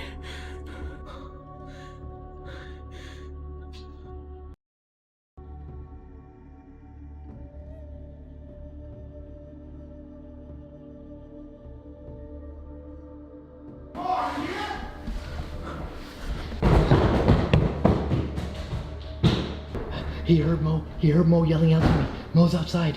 Guys, Mo's outside. He heard Mo yelling out to me. I think he left the house. Be careful, he's here! What? He's here! He was here? He was in here! No! Bro, you didn't see him? Where were you? I was still in the forest. I was looking for you. Dude, he chased after me. Bro, what are you doing up there? Bro, he chased after me. He didn't see me in the attic. Are you serious, bro? Here, take He's my camera. still here? Take my camera, bro. I've been hiding. Are you serious? Yo, come here. Come down, bro. Let's get out of here. Bro, I thought you were literally... I can't see a thing. Bro, do you have a light? I'm like, I have anxiety. Bro, I thought you were in the house, so I ran it because I couldn't find you in the forest. He chased after me. He came back to his tent. No way, man. You saw him in here? Dude, he chased me into the... I can't see a thing. Bro, you didn't see... I heard noises. I came running. Yo, look, I gotta... Where did he go? Please, just... Where did he go? Where's your baseball bat? I threw it. I heard noise. I just ran, bro. Are you okay? Did he see you? He saw me. He saw me running into house. I turned back and he was waiting for me at the edge of the forest. I ran up and hid in the attic. He didn't, I don't think he even saw the attic, dude. He's wearing like a mask and he's wearing a weird like yellow like a wetsuit. What? Bro, this guy's a psycho, man. He's more than a What are we doing here? Bro. There he is. He's outside. He's outside. He's outside. There he is, bro. He's running into the forest. You scared him off. You actually scared him off. He literally dipped all the way into the forest. You have a flashlight? I dropped everything downstairs. Grab a flashlight. Quick. Oh my god. Dude, he freaking went into the forest. No, I don't see him. He dipped in there. All I have is my cell phone light. Bro! Where is he? Take the camera. You have a flashlight. Take the flashlight. Dude, he dipped into the forest. He probably went back to the tent. Can't see you, okay? He probably wants us to follow him all the way to the tent. Bro, I'm not going in there. I'm not going in there either. Let's go. We need to leave right now. Let's go right now, bro. I don't know what he's gonna go. He's probably gonna get something too. Yeah, he's probably gonna get a weapon or something. Oh my god. Dude, he didn't have his flamethrower on him. He's probably gonna get it. Yeah. Let's get out of here quick. You know, all my stuff's here. From up in the attic, he could hear the intruder's footsteps below, the sounds echoing through the empty house. Every creak made it obvious he wasn't alone. Then Mo's voice called out from a distance, and the man seemed to get spooked, disappearing into the trees. They met up in the attic, shaken, but okay. They described the guy's weird outfit and realized just how creepy the situation was. He'd been living on their property, slipping between the forest and the house whenever he wanted. The tent, the clown doll, the graffiti, and the close encounter made it all too real. But what was he after? Madison Blagden, an experienced long-distance hiker and content creator, has covered countless miles documenting trips on some of the most remote trails in the U.S. On her 2025 return to the Appalachian Trail, she faced something more unsettling than any challenge before. The day began normally. After a restful night indoors and some editing, she set out before dawn, aiming to be back on the trail by 8. A ride from a kind stranger named Andre shortened her walk and boosted her spirits. The trail provides! I woke up early this morning, was so productive. I had video stuff to do, writing stuff to do. I did a ton last night, but I just didn't have it in me to do everything. I was so tired, but got up early, did it all, and I told myself, you know, gotta leave the room before 7:30. I want to be back on trail by 8, and it's like a 30-minute walk because it's a little over a mile. Probably would have been less, but just for shits and gigs, I stuck my thumb out and got picked up by this guy named Andre so quickly. He was just so ridiculously nice. So he just saved me 20-25 minutes of walking down this road to get back to the trail. So now I'm back, baby. Great night last night. It was so amazing just getting a room and catching up on sleep and being comfortable. And yeah, dude, I can feel it. I feel energy is good.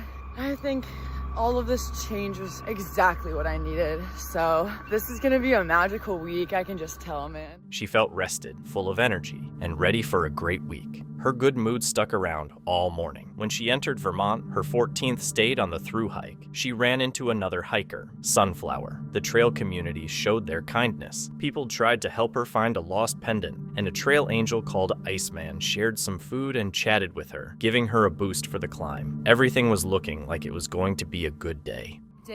Just met Iceman. Had such an amazing lunch with him. Hot dogs and coleslaw and all this stuff, and potato salad, Mountain Dew. Texas sheet cake, baby. So good. It's always so nice to see him. He's just like the nicest person ever. He's a delight. And that got me fueled up. Now I'm in the process of doing this big climb. It's pretty much a 10-mile climb up from that road.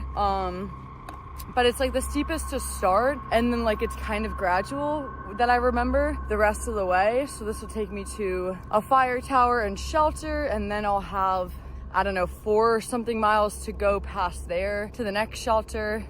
Just trying to set myself up for like a 26-mile day tomorrow, so I can go into this into Manchester and have like a half day, be done by 3 p.m. would be amazing. After leaving Iceman, Madison started a steep 10-mile climb toward a fire tower and then a shelter, about a mile from the road. She took a short detour to use the privy and noticed a man in bright orange near the shelter. At first, she thought he might be a hunter giving a warning, but as she got closer, something felt off. His posture and behavior were strange. He didn't greet her or move on, just watched silently and made a weird hand motion. So pretty much, things were just amazing. I had lunch with Iceman. I hiked in. I got a mile or so up from the highway, and there was a shelter, and I thought, Might stop off and see if the shelter had a privy. You could basically see, I could see some frame of the shelter from the trail, but it was just off trail. So I start walking up the side trail, and as I get close, I notice that there's someone there wearing some orange, and they put their hand up, signaling something to me. My first thought is they're a hunter. They might be telling me that they don't want me there or to move, or that, like, I don't know. They were signaling something with their hand, and then I realized they had, like, were open hand telling me to come to them, and I took my headphones out. I couldn't hear. I just wasn't expecting to see someone. I wasn't expecting any kind of interaction, so I was confused. I was caught off guard. And then all of a sudden they were like, hey, come here, I need to talk to you. I was like, what are you talking about? You know, and I didn't get close. I was probably 20 or 30 feet away, enough that I could see them, give like a rough description of them, but I wasn't very close to them. It wasn't just a friendly wave. He called out to her, saying confusing things about someone trying to poison him and asking for help. Madison felt alarmed, stayed back, then ran toward the main trail. Panic set in as she sprinted through the forest, every sound and shadow amplified by adrenaline. She later said she had never been so scared on the trail. She kept running for about 1.5 miles, only stopping to catch her breath and record a quick update while watching over her shoulder. Once they started saying stuff to me, I kind of stopped getting closer to them. And then they said a couple other things, one of them being, hey, come here, I need help. Someone's trying to poison me. Come here, come here. And I heard that. I know no one's behind me, but dude, I just keep looking. That's where I'm at right now mentally. When they said that, I turned and ran for my friggin' life. And I only looked over my shoulder once, just roughly to see, are they chasing me? Because as I ran, they were screaming, come back here, don't go, come back, and other stuff like that, which is friggin' terrifying, actually. Oh my gosh, like, my adrenaline is spiking just talking about it. And I'm climbing a mountain right now.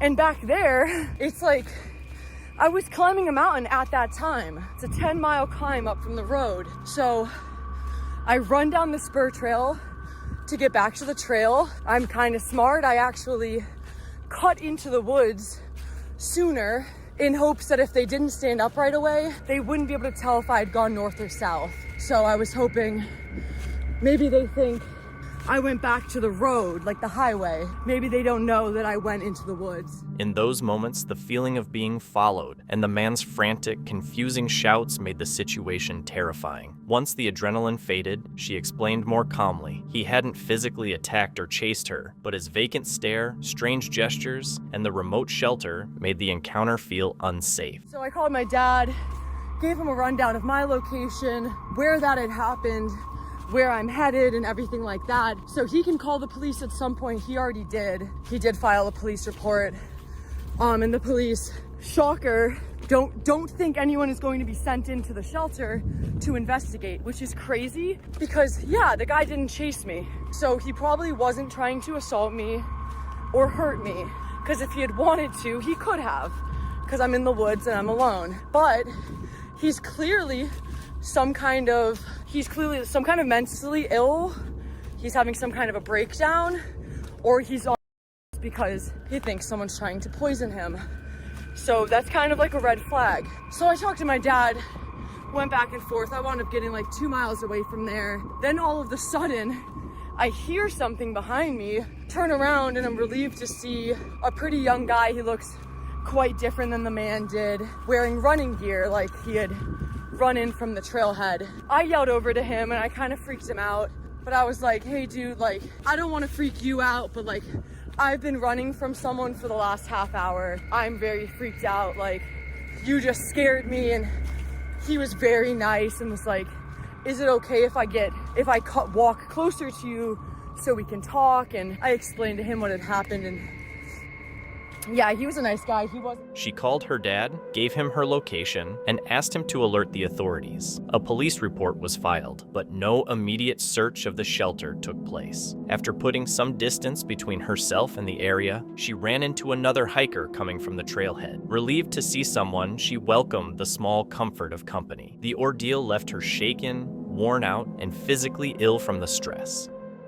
This footage is from Night Encounters, a US-based channel that captures late-night supernatural and unexplained events. Their videos focus on real-time reactions to creepy sounds, strange glitches, and unsettling surroundings. On July 27, 2023, the team camped in a forest long rumored to be haunted. How big thing is like somewhere there? Yeah, as you can see, there's a big road going that way, and the road just ends over here. Yeah, it's just like a forest area now. Yeah.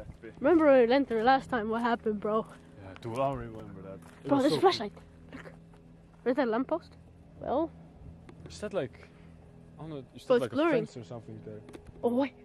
Oh, dude. What? There's somebody there. Actually? Bro. Oh, I think somebody's walking. Give me the flashlight. Somebody's walking there, bro. Oh, I swear. Oh, I swear I saw somebody. No, I swear I heard somebody. Where? Like right there, like walking. Oh no. Dude, don't play. Bro, no, I'm not playing, bro. I swear, every time something I say, it's like 100% Okay. real. But the camera, it's so blurry right now. Gotta do this. Dude, I remember this place being like super creepy because there was a Oh. trash bag or something there. Yeah, and then we heard like laughing. Yeah, exactly. Not again this year, bro. Do you hear that? Like. Yeah, Oh, bro. What was that? No, what's that? What? Bro, like snake hissing or something. Oh no, like right there. Can't tell if it's a bird or not, but it's like nighttime, so why would there be like birds or something? Boy, I haven't heard a bird in like an hour. I swear. This place always creeps me out.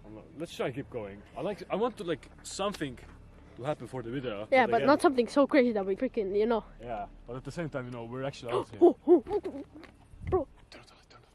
Wait. The noise came from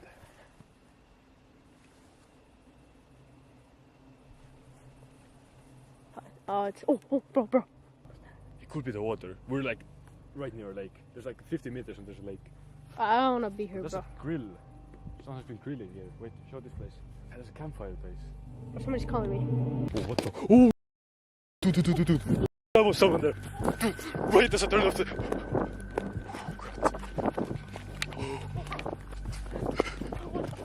Hello there. Wait, stay here.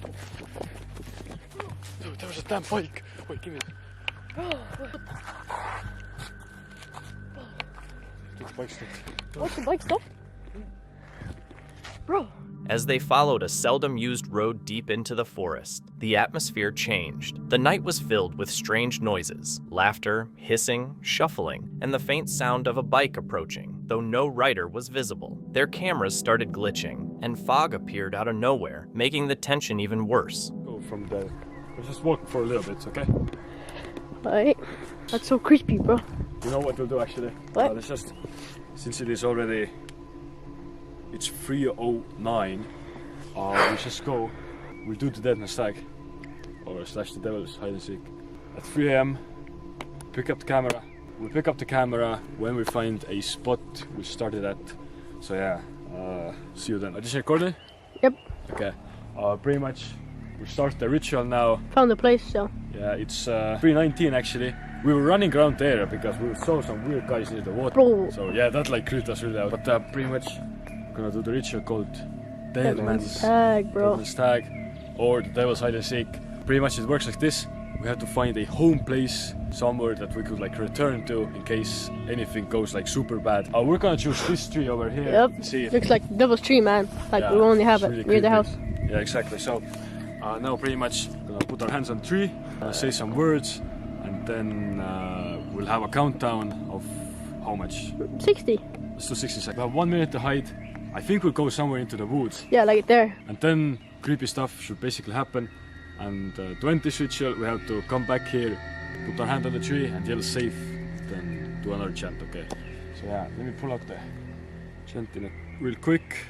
The group moved carefully, debating whether to keep going or turn back as the unease grew. they came across a small campsite with signs of recent activity, a grill, a fire ring, and a bicycle that seemed oddly abandoned. Strange lights flickered in the distance, and sounds echoed where nothing should have been moving. Around 3 a.m., they played a ritual-style game called Devil's Hide and Seek, or Dead Man's Tag. Using a marked tree as a safe point, each person hid in the dark woods while the others stayed at the tree. Weird noises kept surrounding them, and their cameras glitched intermittently during the game. Nothing appeared directly, but the growing fear, technical glitches, and oppressive atmosphere made the game extremely tense. By morning, the team left shaken, though unharmed. This creepy clip comes from Action Adventure Twins, a channel that explores caves and finds hidden spots. While hiking in the Appalachian Mountains, they spotted a small hole in the ground and lowered a GoPro on a rope to see if it led to a bigger cave. What the camera caught was anything but normal. Maybe this is like a well casing or something. Maybe that just fell off down there, but I don't know. Let's we got a brighter flashlight. Let's see what we can see. All right, sending it.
In the footage, faint sounds resembling footsteps circle the device, along with heavy breathing picked up by the microphone. The strange noises left them unsure of what had been captured. Later, they reviewed the footage at home and shared it online, mentioning plans to return with better equipment for a closer look. Some believe the sounds came from animals or shifting rocks, while others say they sounded eerily human. This footage comes from Generic Chris, who on July 26, 2025, embarked on his first solo overnight in the German woods. His plan was simple: set up a tarp shelter, cook outdoors, and spend the night alone. What began as a personal challenge soon became a night of strange and unsettling experiences. Myself some coffee. I'm heating up more water for my cup noodles. I don't feel it today, to be honest. For some reason I set up my whole thing, and I'm just not feeling relaxed. I'm hoping this will pass and I'll stay the night, but it's possible that I'll eat, spend a few hours, and then head back home, because there is no point for me to stay if I'm not enjoying it as much. And I'm trying to figure out what it is that makes me feel like this today. Is it the weather? It's very gloomy today. It's just, there is no sun, there is no clouds, it's just grey. There is no wind, which is great. And the place, it's a very nice place, but you can definitely tell that people have been coming here. There is a little bit of rubbish here and there. There is some sort of a smell that I can't put my finger on, but it's not a pleasant smell. It just feels like a place where people go to get drunk, set up fire, and then leave the mess behind them. I'm not super happy about the location of my camp. Some people are already past me, and it's just not something. It's just, I don't know if you can hear those shouts and noises, and I think there's a dog taking a bath in in the reservoir. Chris set up his shelter using a tarp, hanging a hammock underneath, and making sure everything was secure against rain. While checking his setup, he realized just how exposed he was when strangers walked by nearby with their dog. I can tell you what I think about the chair. I like it. It's nice. Am I still recording? Yes. It's a really nice chair. This is exactly what I wanted. I just hope it will hold my weight. Yeah. Yeah. Hiya.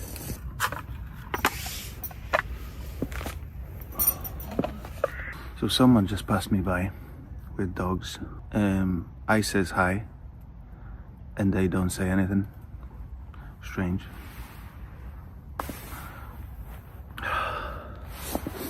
The moment ruined his feeling of being alone and reminded him how exposed a solo camper can be.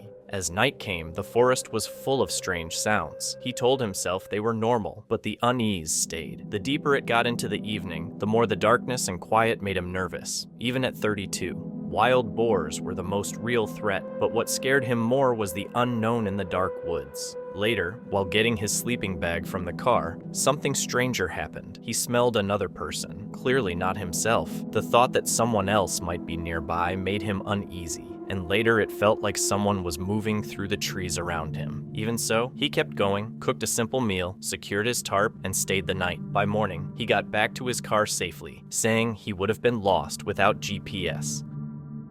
Allie, a lifelong resident of the Appalachian Mountains, says she's seen many strange, unexplainable things over the years. One evening, while driving with a friend, their car suddenly broke down on a remote stretch of road, leading to an unnerving and hard-to-explain experience.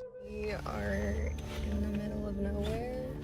My door is locked. Oh my god. I can't even get out. Can I unlock it? There we go. Okay, hold on. You figure it out. I want to know why my press the button back right there. Right there. On the door handle, like above the door handle. Above the door handle. You see it? Yeah.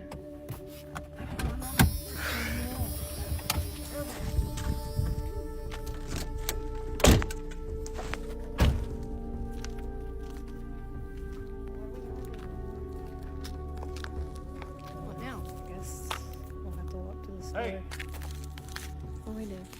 What is that? Figure it out. Yeah, we better get back in the car. Yeah, we better. That was locked.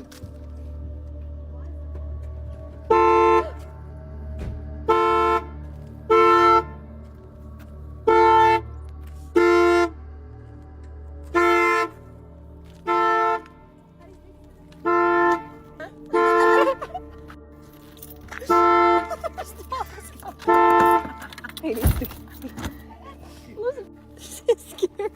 Oh my god. Okay. No.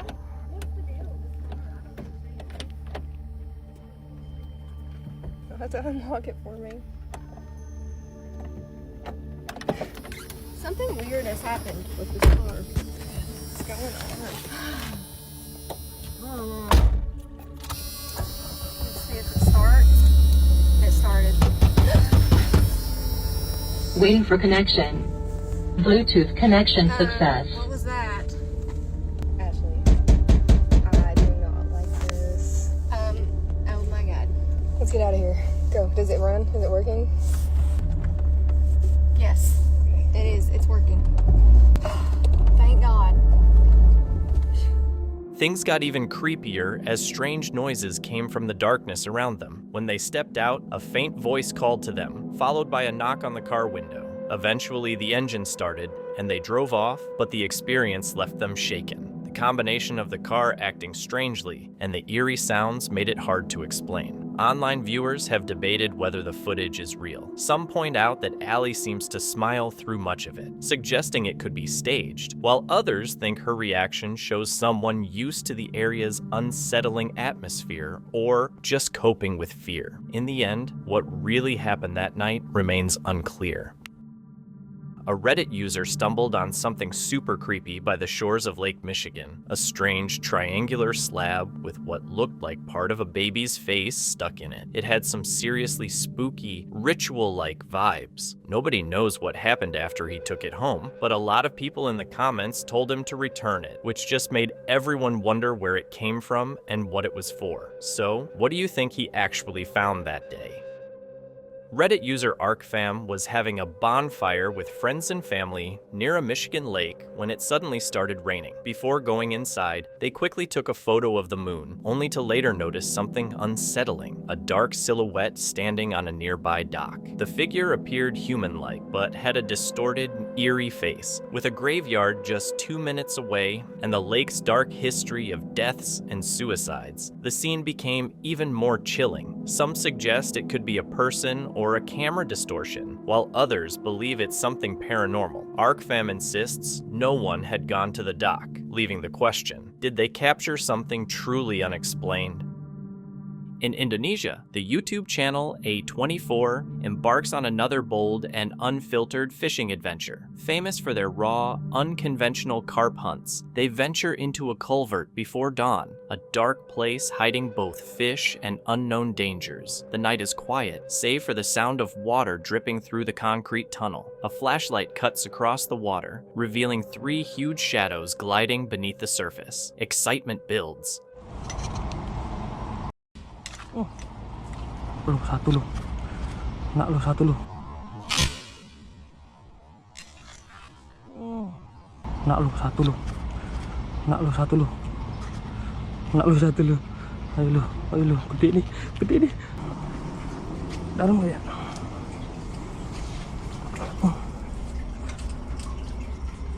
Ke dalam. Duh, sini sayang. Cilup, bah, kekok besar guys. Apa evakuasi dulu satu. Mantap. Kita evakuasi dulu satu. Hihi. Ini yang warna merah tadi kayaknya. Waduh, jauh banget. Cair ya. Dekat ikannya masih lari ke sono no. Ke alam gaib. Tadi muter doang sini. Udah nggak usah, nggak apa-apa. Wah, yang ini lagi halim nih, gendut ini. Ini gendut. Nancep.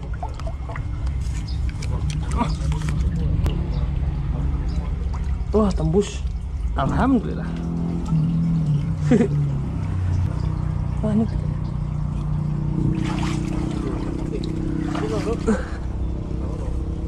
Ini. Wih, hihi. Aduh, lagi halim. Berapa bulan kira-kira ya? Wah, sepasang. Oh, ini laki nih, panjang. Wah, mantap. Berdua lumayan. Oh iya, ikan anjir. Kenapa tuh?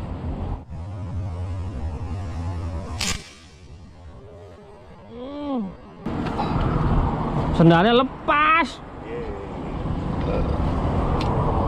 Balik aja.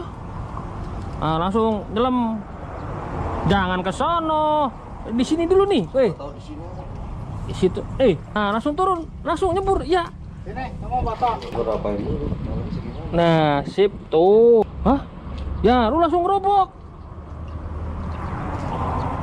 The hunters struggle to control the line, and finally, one is pulled out. Proof they've succeeded. But the triumph doesn't last long. Ada nggak? Kesono pojokin bentuk. Hah? Ular? Serius? Mana? Ular apa? Ada ular langsung kabur. Mana cok ular? Matanya nyala tuh. Di gorong-gorongnya. Hah? Itu nyala mata. Tadi dulu gue pakai kacamata. Baru nyemplung. Langsung naik lagi. Yang sebelah mana cok? Mana cok? Ularnya? Hah? Cok, ularnya mana? Gak ada. Bodoh. Jadi kesononya? Nggak ada, ketutup udah. Nih, buletannya tuh. A sudden alert. Ular, a snake. For a moment, the flashlight catches flashes in the dark water. 2 faint shapes moving where no fish belong. The camera shakes as it scans the tunnel, but the shapes disappear into the ripples. A heavier sense of unease settles in. Kena lu satu lu. Langsung mati. Alhamdulillah. Kena satu. Alhamdulillah. Kenapa lahnya, Cok? Sekelebat dia. Duh. Aduh. Mau rezeki. Aman.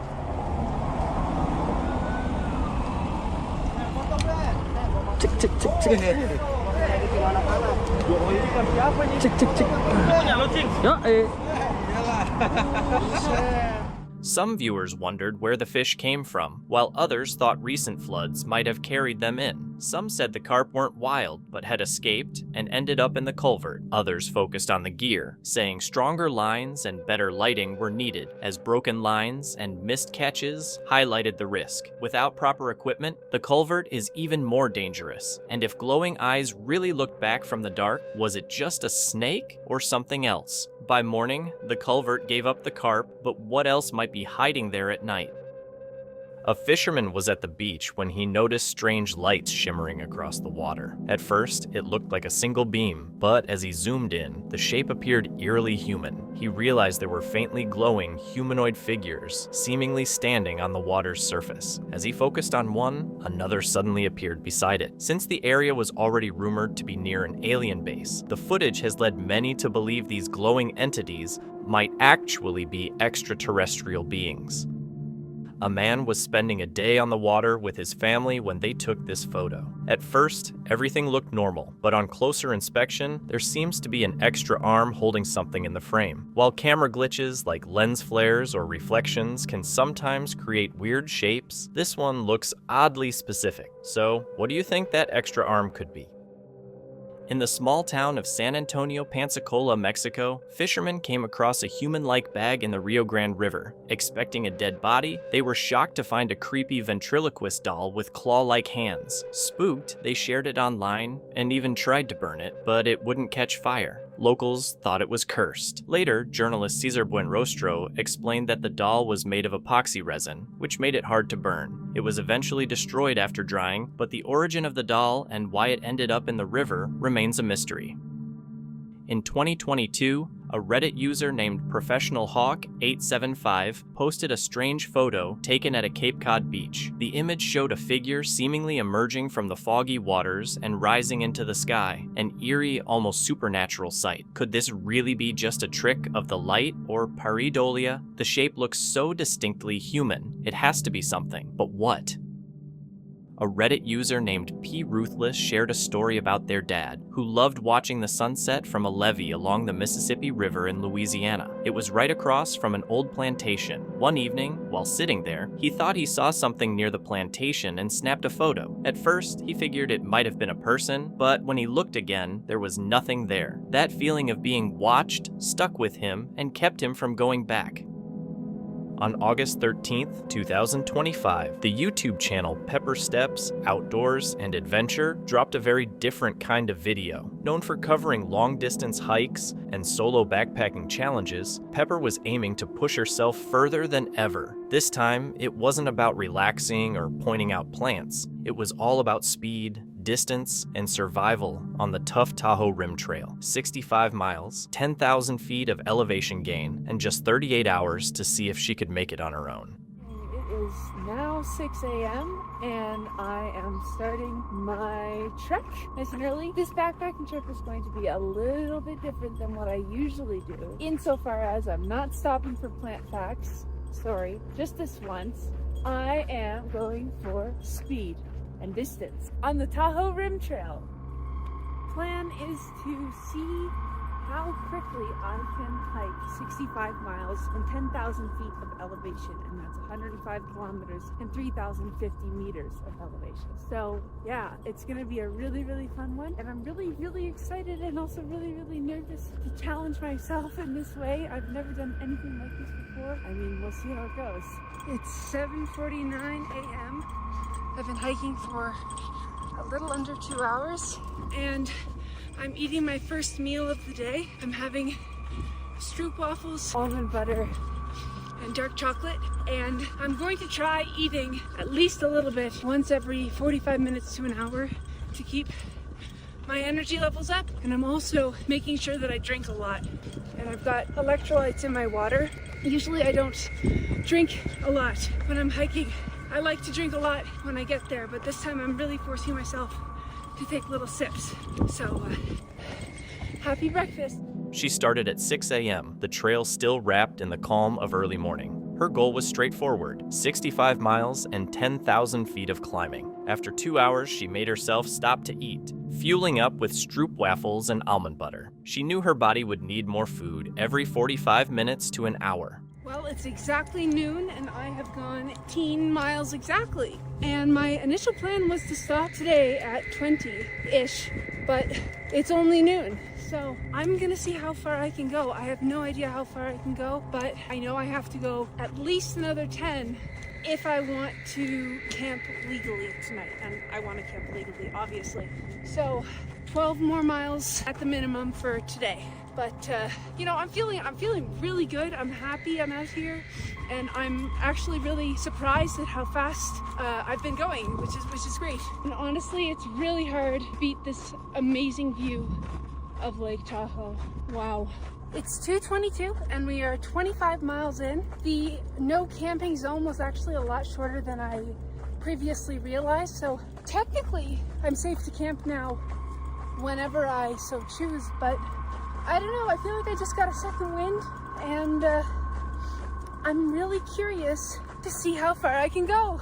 So I'm just gonna keep going, I guess. I'm not like super fresh. Obviously, I'm very tired, but my feet were really hurting earlier, and now that pain is kind of subsided. You know, my average pace for the entire day has been 18:44 per mile. Yeah, I'm pretty happy. Take your guesses on when I'll stop tonight. Leave it in the comments. 3:33 p.m. 28 miles done. I am going to keep going, but I would like to just take a quick 10-minute dirt nap. So that's exactly what I'm going to do. I'm gonna set a timer. Okay, we're moving again. Oh.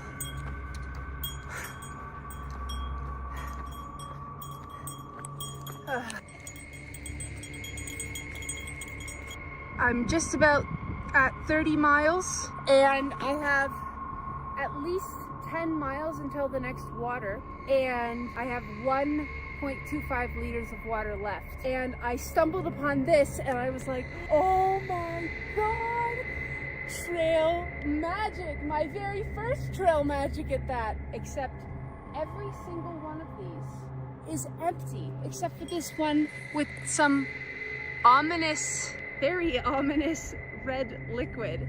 It's fine.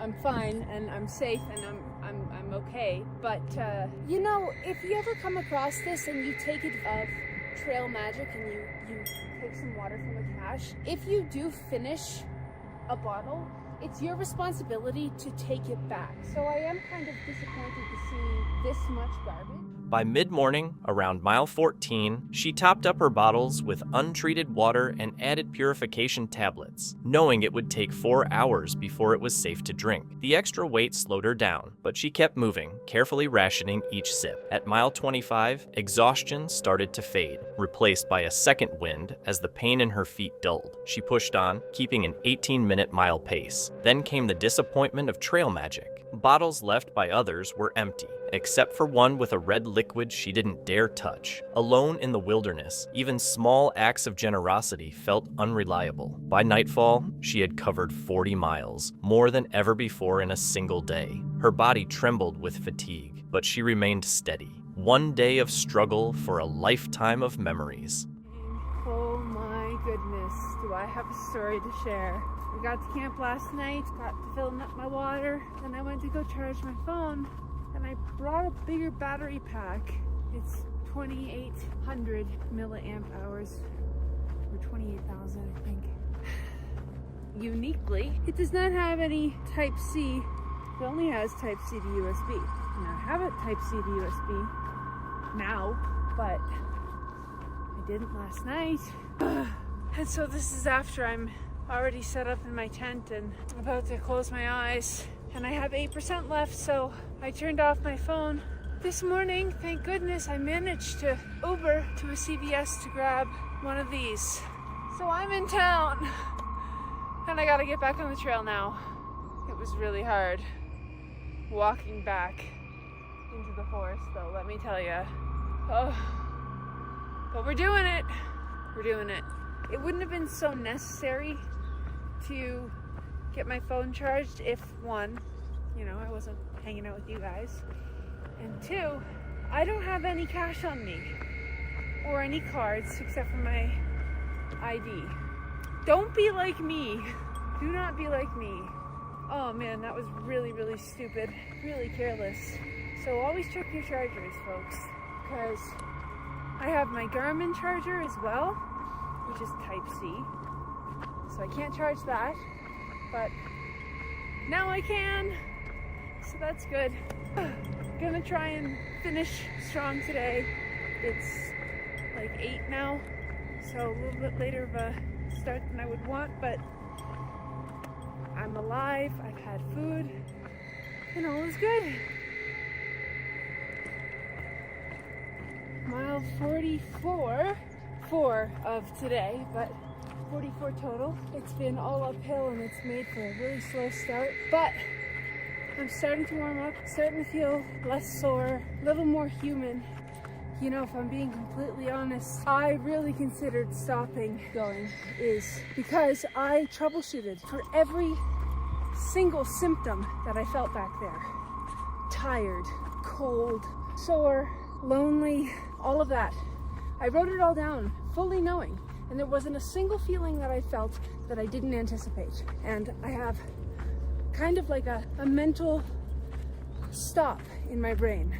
And that stop is this. Is gaining comfort back in 5 minutes, you know, from a hotel bubble bath or a nice warm bed, is that really worth giving up on the pride and the reward that I will feel from conquering this? And the answer is no. Because I can tell you, as soon as I got into a bubble bath and had a nice big juicy burger and I got all my needs met, I'd only feel. The next morning, her power bank failed to connect, leaving her phone at 8%, a suffocating risk in the silent woods. She briefly left to buy a cable, but chose to continue, whispering her mantra, stubborn. Each mile grew heavier, and she thought of her 11-year-old self, enduring past hardships. Even after reaching the official endpoint, she added urban miles to complete the full 65. When finished, she said, "I did it." Viewers were inspired by how she linked the hike to her childhood, showing that perseverance can carry us farther than we think. Thank you so much for watching. Don't forget to subscribe and hit the notification bell so you can stay updated with our latest videos.